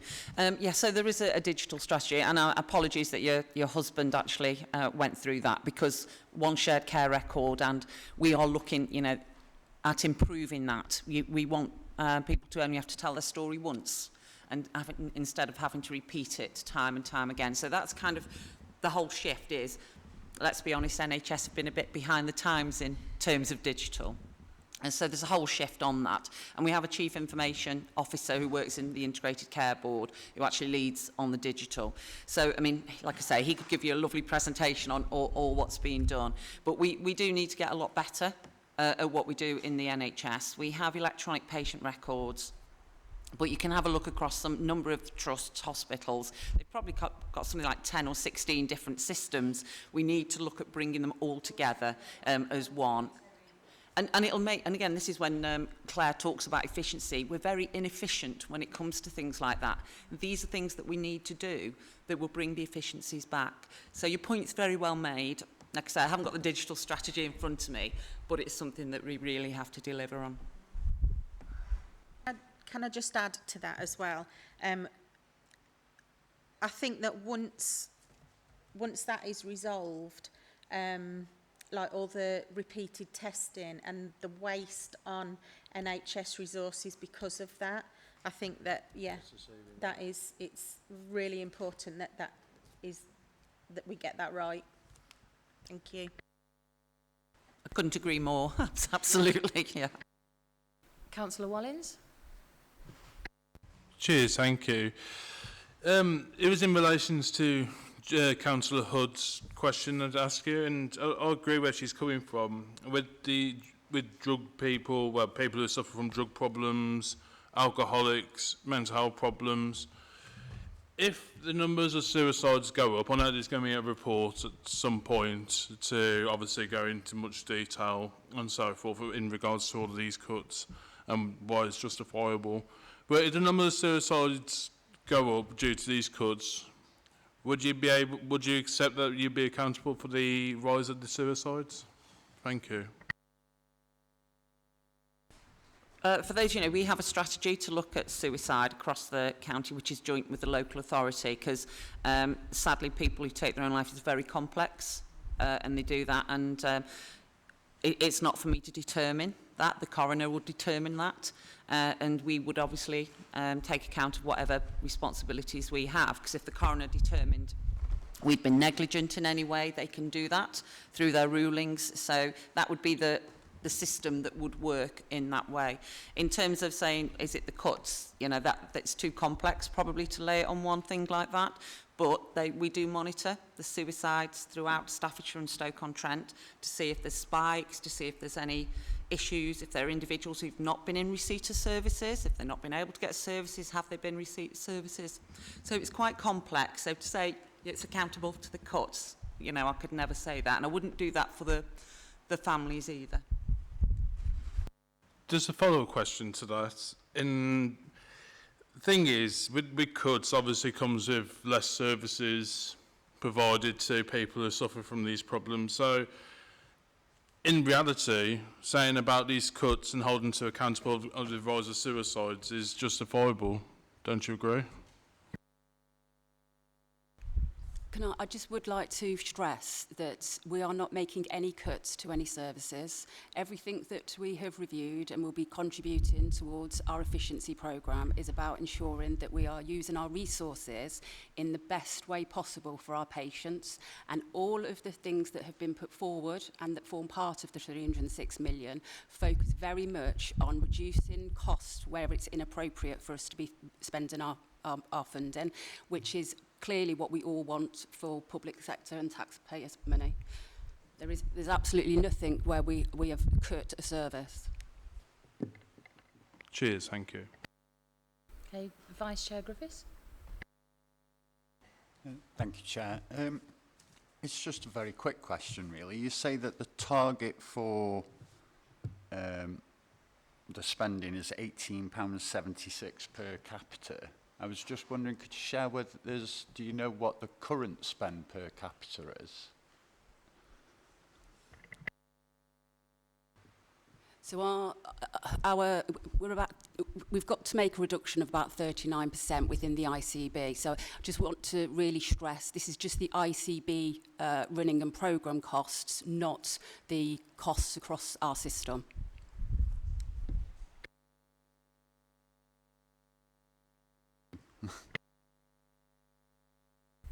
Okay,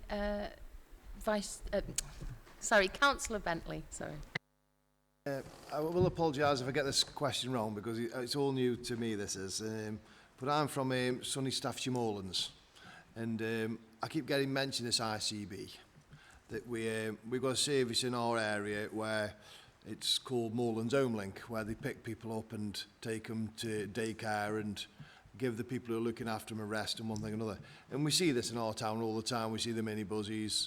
Literally saw it last Friday. I pulled up as they were just setting off to take them back home about 4 o'clock. And I just wondered if I can put on either this agenda or you can ask me, because we're all different in this room. Some of the people who live in, like you said, the cities, have got ambulance services that turn up in 7 minutes. We've got ambulance services that turn up in 7 hours. So what I'm worried about is if we cut this service, the RCB service, to one of the outsources, if you like, what happens then when the neighbour goes around and they phone the ambulance and they have to wait 7 hours? So I think we're going to make us a problem by trying to save a little bit in some of the rural areas.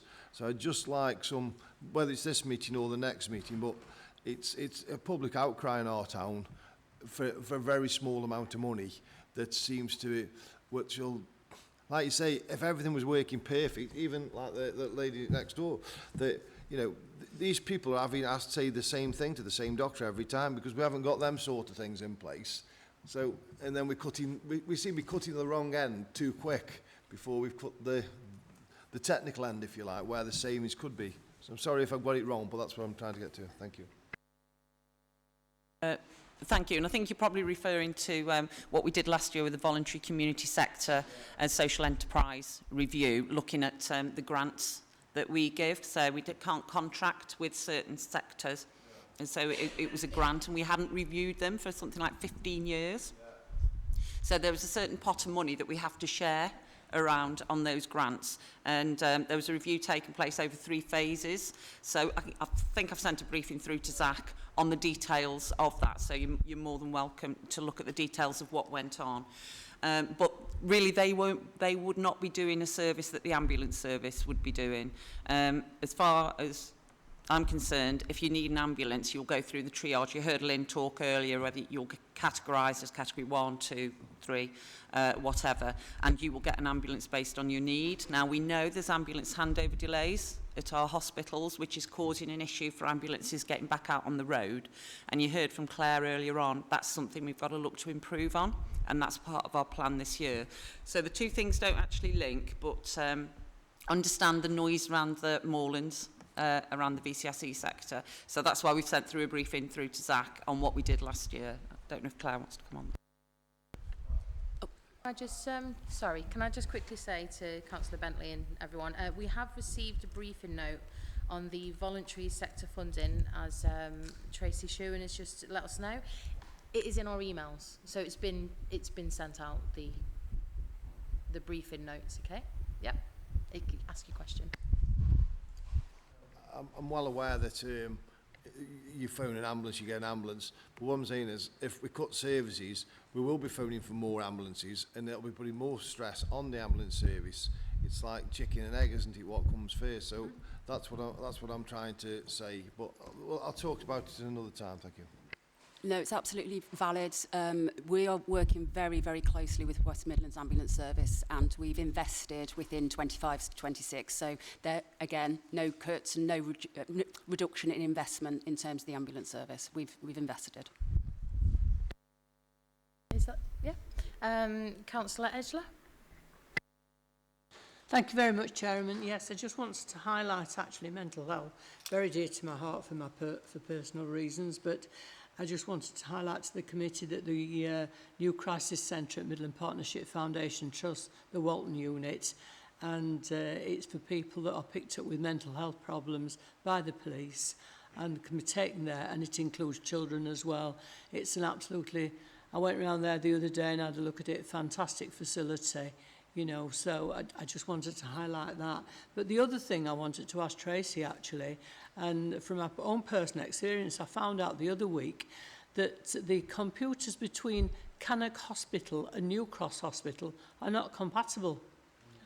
And I wondered if you got an answer to that and why and what can be done about it, because it's, you know, with the eye surgery and that's going off out there, and yet if you have treatment at Cannock, then it's not compatible and they can't pick the information up, which seems a travesty. Thank you. Thank you, Chairman.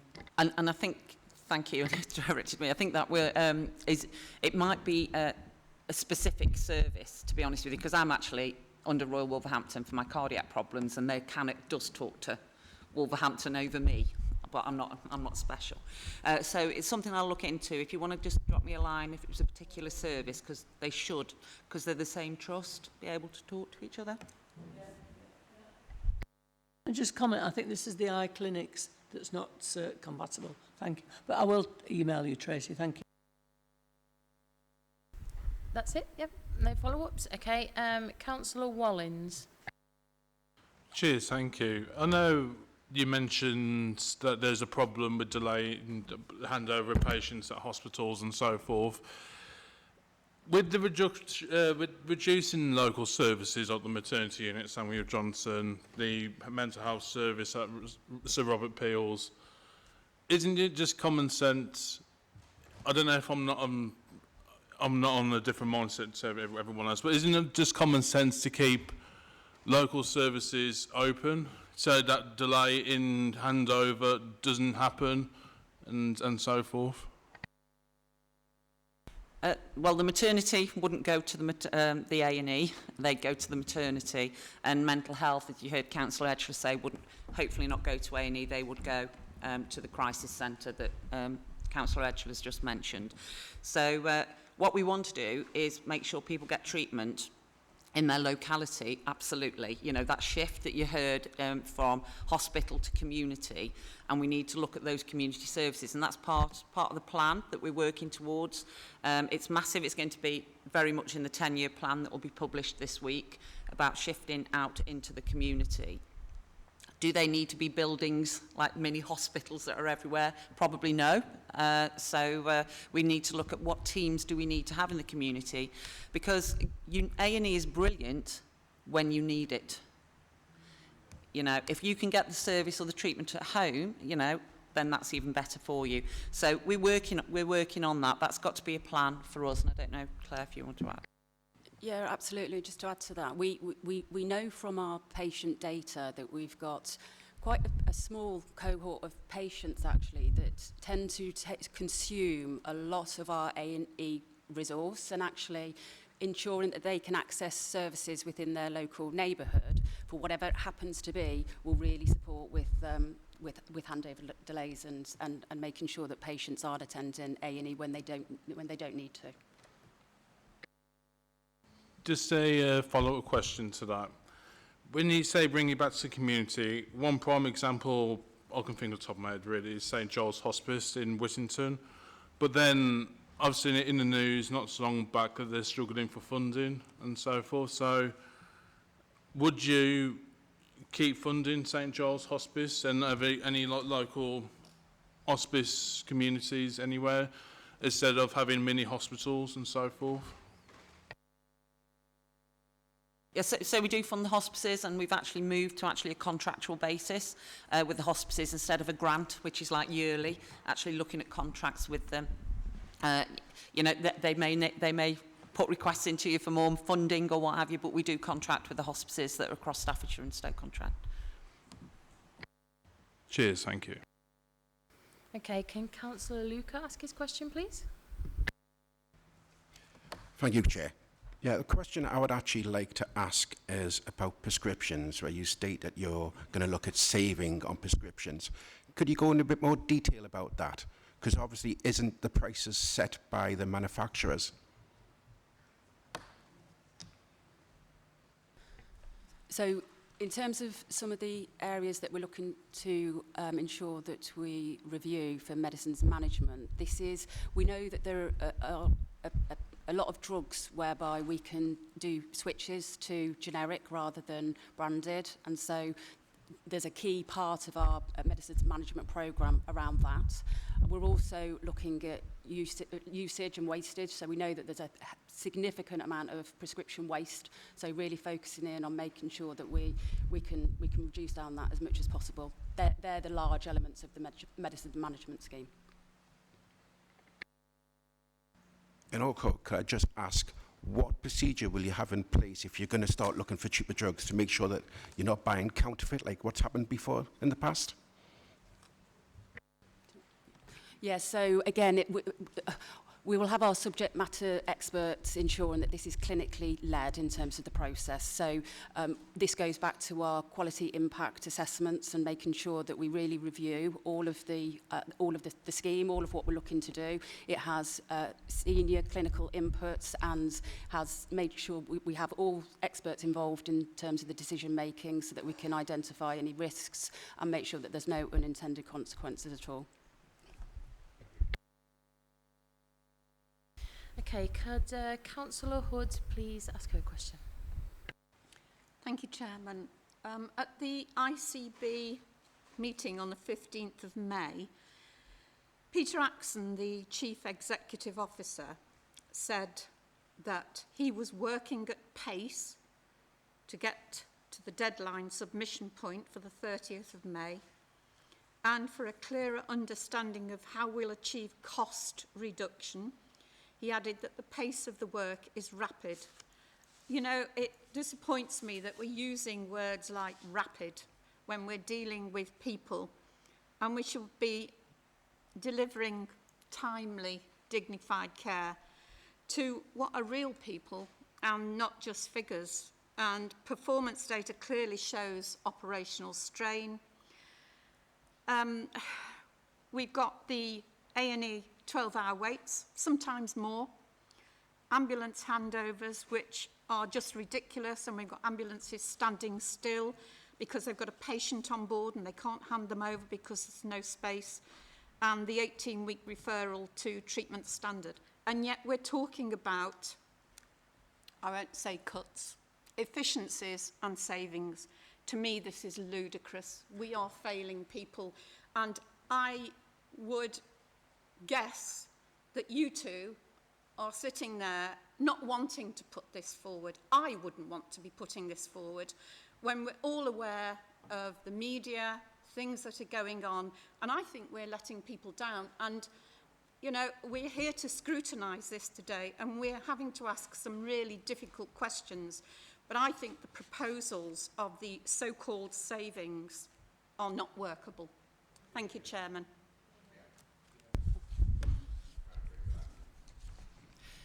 I'm going to say thank you for the comments. We have a national directive. We responded to it. We had to respond to it rapidly. That's what Peter was talking about in order to make our submission. There is efficiencies that can be made in the NHS. There definitely is. We've heard things already today about wastage. And we should be using the NHS and the public pound in the best and most efficient way we can. And that's exactly what we're setting out to do. I don't know, Claire, if you want to. Just to add to what Tracy just said, in terms of the phrase that was used for rapid, this was specifically in relation to the running costs of the ICB, not the overall efficiency programme. So yes, some of the efficiency or some of the savings as a result of the running cost reduction, we will be able to use it to contribute to the overall savings plan. However, a proportion of it will be used to reinvest to support the 3 shifts, and that's been set out by government. Any follow-ups, Councillor Hood? Okay, Vice Chair Kelly. Hello. So, as there are already people going through the process and receiving help for, say, mental health issues, how are we ensuring that there isn't a delay in them receiving their current help that they're getting, or a dip in their care when the new processes come into the new services are coming into play? In any change of services, we have a Health and Care Senate, which is full of experts in their particular field, and they oversee anything that we are doing to make sure that the services we are putting in place are safe, they can be done. You know, they're clinically viable, everything else that we said, because it's so important. It is so important that the services are safe and they are clinically optimised, because that is the best way people can get results. So everything is overseen by clinicians within this. We have a Chief Medical Officer on the Integrated Care Board, we have a Chief Nursing Officer, and we have many doctors and nurses that actually work giving advice from across the whole of Staffordshire and Stoke-on-Trent. So, you know, no one wants to see anyone slip through the cracks. No one wants to see any service being lesser for anyone. That isn't what we're about. So, like I say, when you're a clinician, that is something that you take to your heart. Any follow-ups? No? I'd actually like to ask a question myself. How many of these efficiencies will add to the pressures of partner organisations, including the council, and how is this going to affect the residents, and what will this mean for them?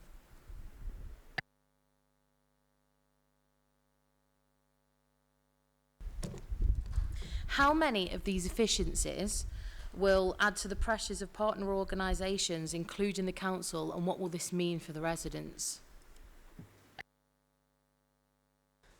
So in terms of, if I start firstly with our NHS partner organisations, so the 306 million will be delivered across all of our partner organisations, so the ICB, Midlands Partnership, University Hospitals, North Midlands and North Staffs combined.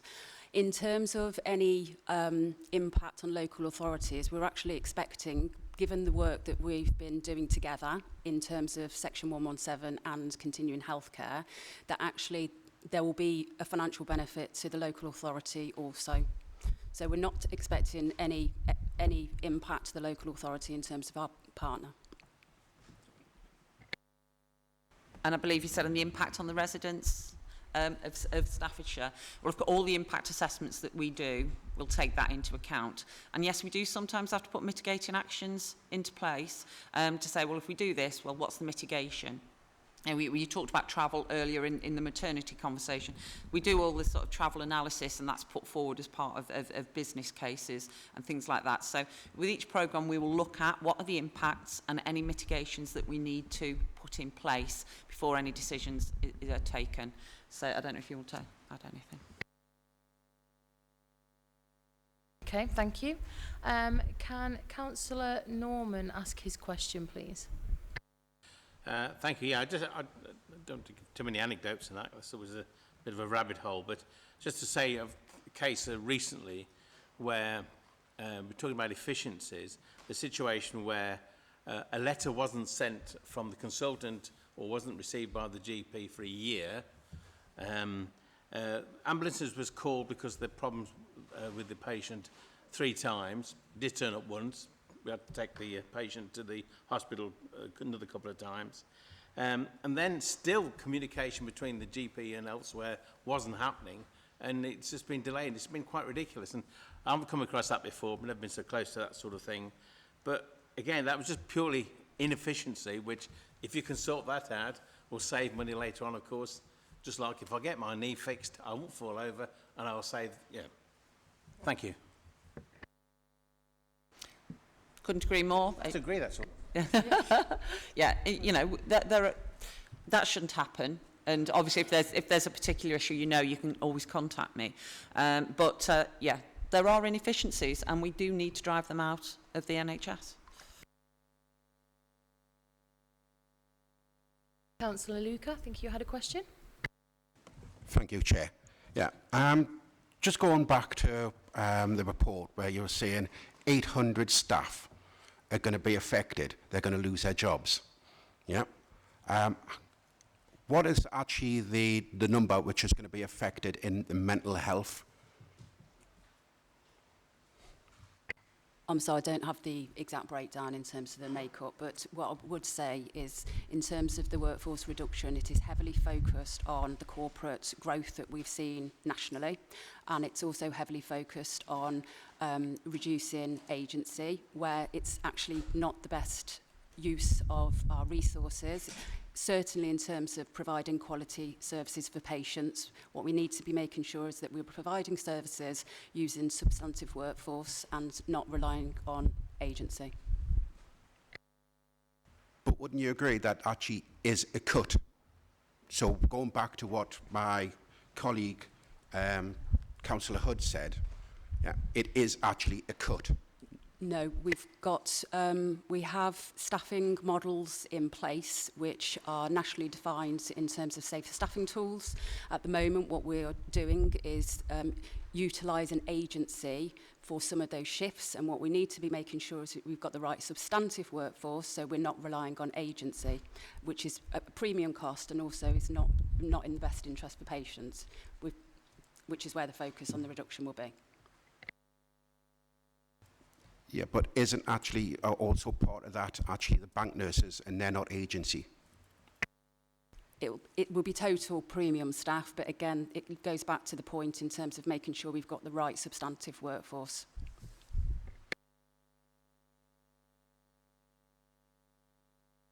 Councillor Doherty. Yeah, touching on Councillor Luca's question there, it states in your report that 800 plus jobs will be lost. How will that have a positive impact on services? Also, nobody's brought up our elderly people, who I feel that we are letting down the most.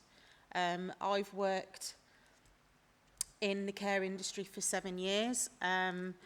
During that 7 years, one incident, we had a lady resident who fell out of bed. She was left on the floor for 8 hours because we couldn't physically move her. It took that long. The ambulance arrived at 10 o'clock in the evening. I then went with her. We were waiting outside the hospital in the ambulance till 1 o'clock in the morning. She was then looked at. I had to leave at 4 o'clock. And then when I got to work the following evening, it transpired that she'd been triaged, discharged, and left in a wheelchair till 8 o'clock the following morning in the discharge lounge. And that's the reality. That's the reality of it.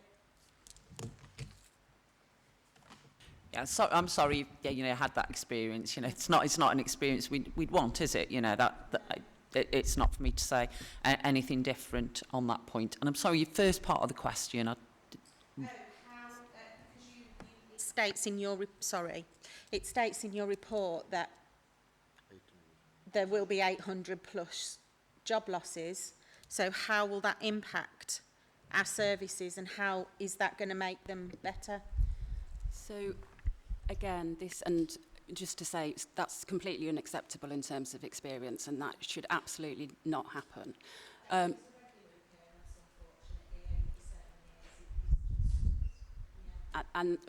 that's what we need to ensure that we improve. We cannot not have that happening. Just in terms of the workforce, I just want to re-stress again. The focused work is around the corporate staff, so where we know that there is a significant amount of duplication in terms of tasks that are being carried out, and actually, given some of the discussion that we've had today, actually making sure that we have streamlined services as much as possible so that there's clear communication. So the corporate workforce is predominantly where the focus is. And going back to earlier point in terms of the agency and bank, what we need to make sure is that we've got substantive staffing models that provide the right care for our patients, and that we're not utilising high levels of bank and agency where we know that it's not the best care for patients. Councillor Hood, you had a question? I do, Chairman, thank you. So the decision to reduce staff and how a reduced workforce capacity aligns with recovery ambitions just doesn't add up. And then I look at the proposed savings of £9.5 million on urgent care. And you talk about management of people in the community. I chair Age Concerned Stone and District in Stone, said it 1,000 times over the years. I'll just give you a similar, this isn't something that's happening in the past. Called to a lady the other morning, family had very kindly turned up once, she'd been ill for 6 months with heart failure, bought her a reclining chair. When I got round there, she was stuck in a forwards position, her legs were keeping her from falling off the floor, and she was trying to call the doctor on the remote for the chair. She said to me, I can't get through. The story behind it is that the doctor's surgery had told her, no, you're not housebound, you're transport bound. The chemist, very surly young lady, had told her, you're not housebound, you're transport bound. In other words, to pick up on Matthew's, because I can't see what your name says, I'm sorry, to pick up on his point, we are continually within the community telling our extremely vulnerable, not just the elderly, we have people with very poor mental health who are being told, pay for a taxi, get there somehow. This lady with heart failure, both legs are about that wide, she can't leave the house. But how are we going to rely on voluntary services, volunteers such as myself? I can't get round the whole of Stone, and we have a very small voluntary workforce. I just feel that you're trying to push the problem somewhere else, and to me it's going to be a catastrophic failure. And, you know, these so-called savings, I won't call them cuts, are just bang out of order. So in terms of people going into urgent and emergency care, that is certainly for elderly people, unless they need to be there, not the best use of them. And we do find that a lot of people end up in that, you know, our over 70s end up at that portal, at our A&E portal. So we have to get better at the services that are delivered in the community for our population. The voluntary sector doing fabulous work, and thank you. I know you do a lot with age concern, and you know there's a lot of informal carers and everything else that that is done that do fabulous work across the county. But this shift, it's very expensive for someone to be in an ambulance and then into a hospital, especially if they don't need it, and then they end up coming back out again.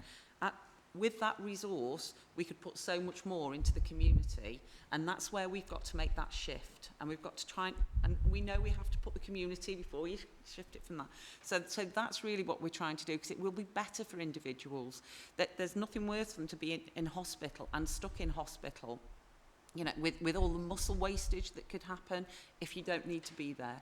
So we really have to focus on people not having to use an A&E portal, but we need to have the services right in the community, and then look to what support services that local authority or other colleagues may need to do to make sure we've got that proper neighbourhood model. And I know not just us in the NHS are looking at neighbourhoods, I know policing are, I know local authority are all very good at neighbourhoods. We've got to make sure that starts working for the neighbourhood. Thank you. Thank you, Chair.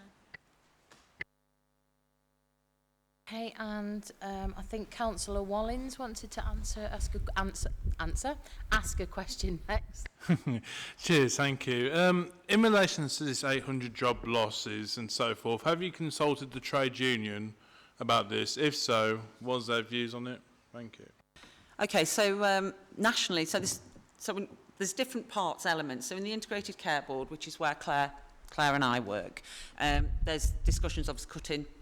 It's 39%, it works out. They say 50% in the headlines. We've got to get down to the £18.76. So there's national conversations with trade unions, but also there's local conversations. And it comes to any redundancy or anything, there's very much legal things that have to go through, and the individuals have to be consulted. So it's quite an employment law thing that we have to go through if we want to be making people redundant within that. So yes, you're right, they have to. I used to work for a trade union. They have to be consulted, but there's appropriate time in the journey when they will be. Just a quick follow-up question.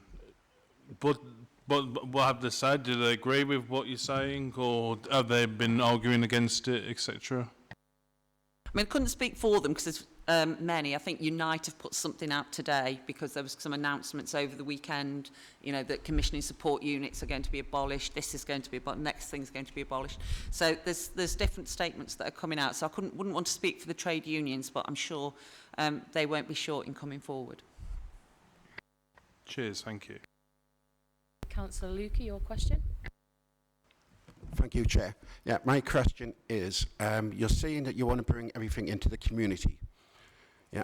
So, when you actually need to refer someone to a high upscale, because obviously these communities are only going to have a certain level they can treat. Yeah. What is your time scale from referral to treatment? I should be able to tell you the national standards off by heart, shouldn't I, really? But, you know, we do have referral time to treatments for cancer, specifically.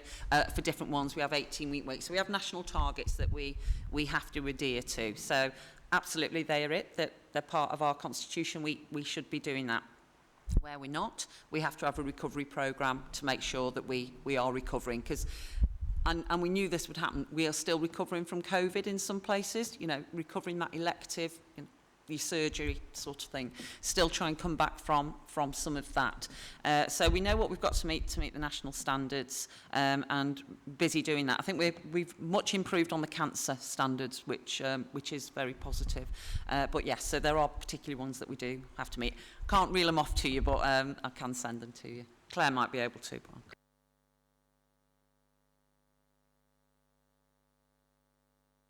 Okay, is that everyone's questions? Any more questions?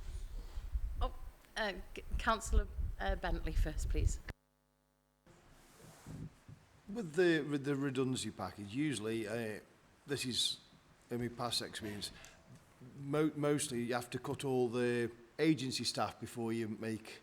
So obviously, that's will you be able to manage without the agency staff? Because some of the people you're making redundant might not have the relative qualifications or to do, you know, sometimes you give the opportunity to retrain, don't they? That's what I'm trying to say.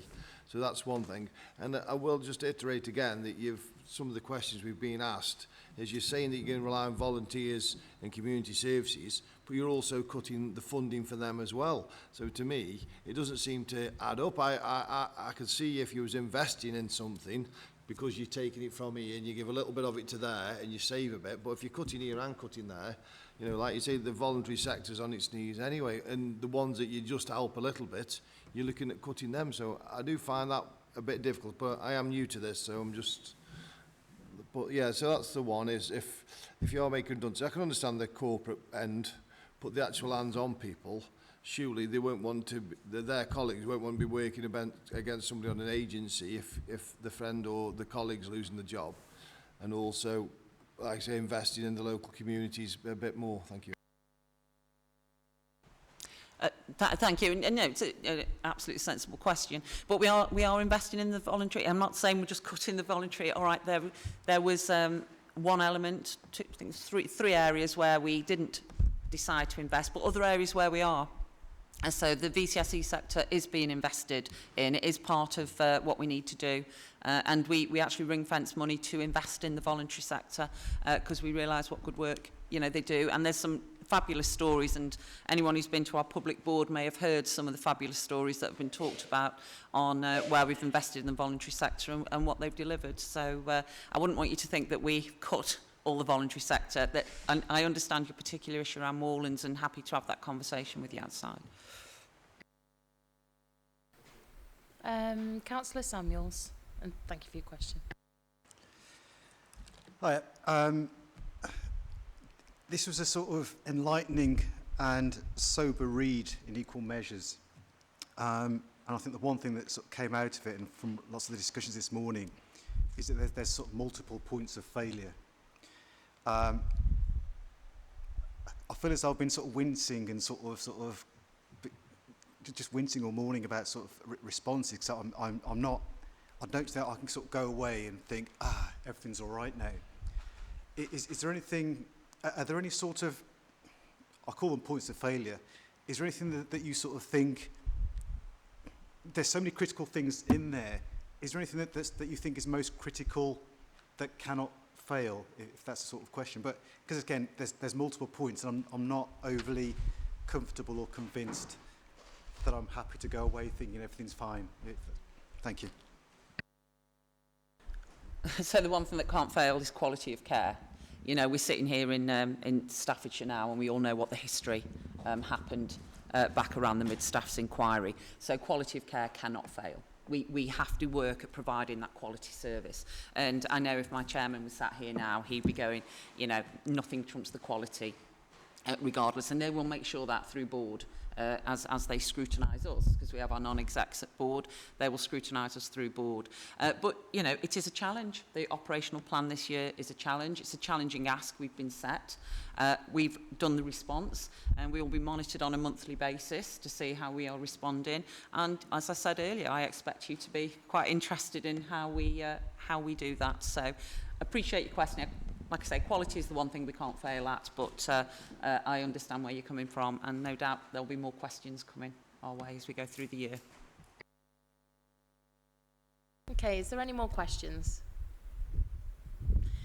No? Okay, so to summarise, we request to receive the delivery plan and detail around the workforce changes at our meeting in July. So if that's everything okay and we can move on, does everyone agree? Yes. Yeah? Okay, awesome. Okay, so we're a little bit early, but we're going to move on to number 6 in the agenda. It's the Memorandum of Understanding and Substantial Variation for Development of Health Services, which is going to be presented by Zach. Yeah, good afternoon, Chair. Thank you. So this is a report that I've been developing alongside Stoke-on-Trent City Council and the ICB. I'm going to take the report as read. I think it's all relatively self-explanatory, but I'm happy to take any questions. The recommendation, this is going to be a full council decision. It is also going to go to Stoke's full council as well in July, and it is also going to get agreed and signed up to by the ICB. So happy to take any questions. Councillor Norman, if you'd like to ask your question. Yes, first of all, to say that I accept the recommendations and the flow chart that explains how it will work, and if there's any dispute about what is substantial or not, there's a system involving members in that. So the only question, I support all that. The only question I've got is, and it wasn't in here, but it may be read elsewhere, that there's a substantial issue. Stoke and Staffordshire have been involved in that.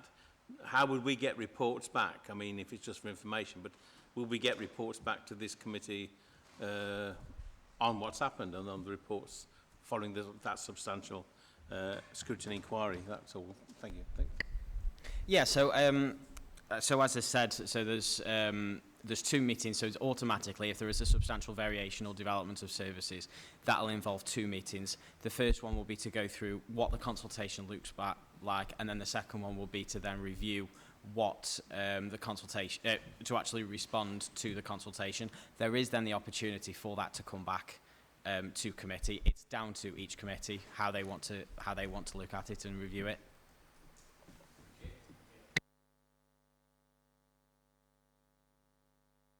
Sorry. Councillor Greatex. Sorry, Councillor Gator. I've read through the memorandum. I've seen that it's joint 50-50, 5 round the table for Staffordshire and 5 for Stoke. There's no reference to a chairman, so I wonder how that's going to work in terms of an overall control should there be a split decision.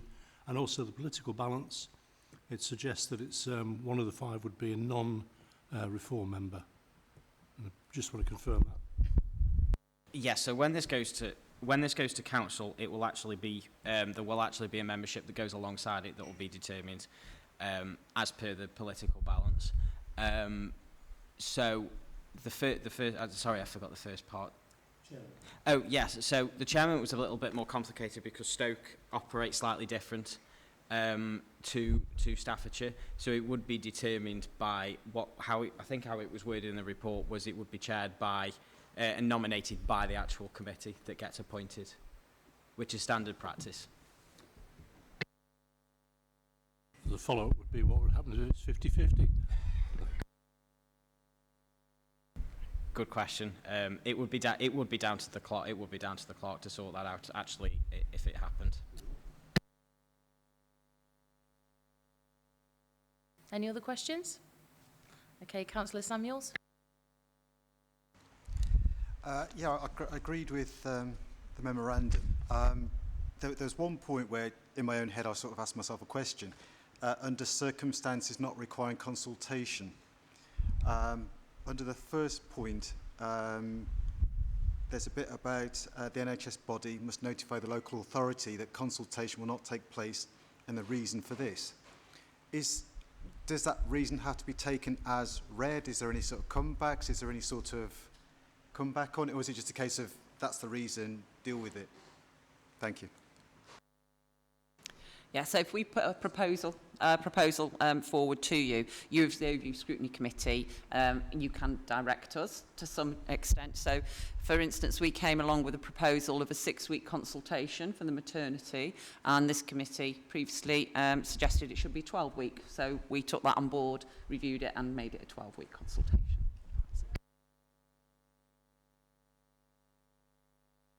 Okay, is there any follow-up questions? No, thank you. Okay, any other questions? Okay, thank you.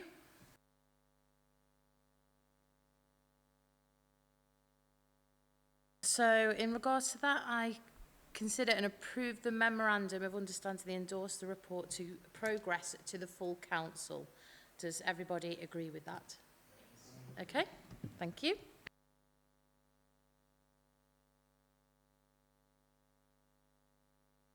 So next on the agenda is number 7 on the agenda is the work programme report of the committee. Yep. So has everyone got that in front of them?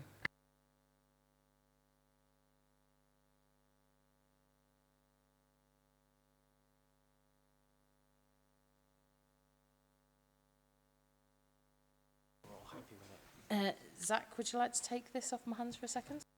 Yes, so this is the first work programme following from the the induction and work programme setting. So this is just for you to agree to it. If you've got any comments or questions or anything that you wish to add or take out. Anne, you have a question? Yes, please, Chair. There's nothing about obesity on here. Am I wrong or am I right? Please correct me if I'm wrong.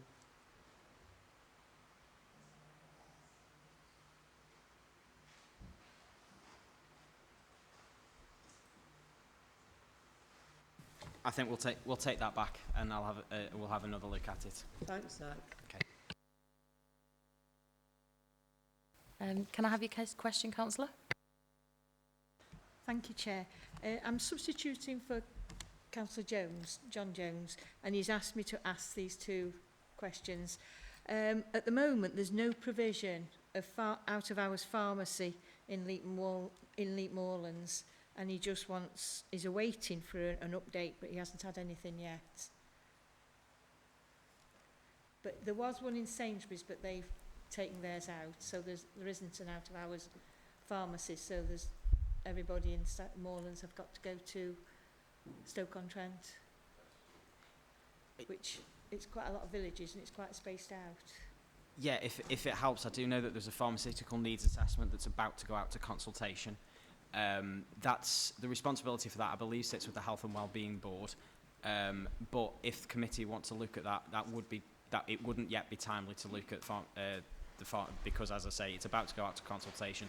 I believe it's in September. I know that Tracy also wants to come in on that. If there's not a response, then I will chase that up for you and to make sure. I don't know whether we've been asked or not, but I will chase that up because I know it's been raised. It was raised when we were doing a lot of conversations around urgent and emergency care at the beginning of the year and a bit of last year. It was definitely raised then, so it was picked up as a distinct issue. Yeah. Thank you. And the other question, Councillor Bentley's touched on it about the withdrawal of funding for Moorlands Home Link. I gather then if there is a report, is that the update of it? Okay, thank you. Is there any other questions about the work plan? Okay, Councillor Grace. Just one other comment. I can see there's a blank space from January, so obviously there are things for future scrutiny which are down below. All I was suggesting in terms of priority is there's a couple which are related to mental health, and I know that members will realise that they get a lot of questions about SEND and they get a lot of questions about support of mental health within schools. All I would suggest is maybe they're prioritised for January. if it helps committee, there is a little bit of crossover with mental health and SEND with the Safeguarding and Education Committee. At the programme board, the chairs will be considering how they want to go through and process. It's not been missed, just to give you that assurance. Councillor Norman? Yeah, just to be clear that anything on the work programme is only on the work programme because it affects more than one district or borough. That's right, isn't it? We don't have. Cause I can give you a list. No, you don't. Right. Thank you.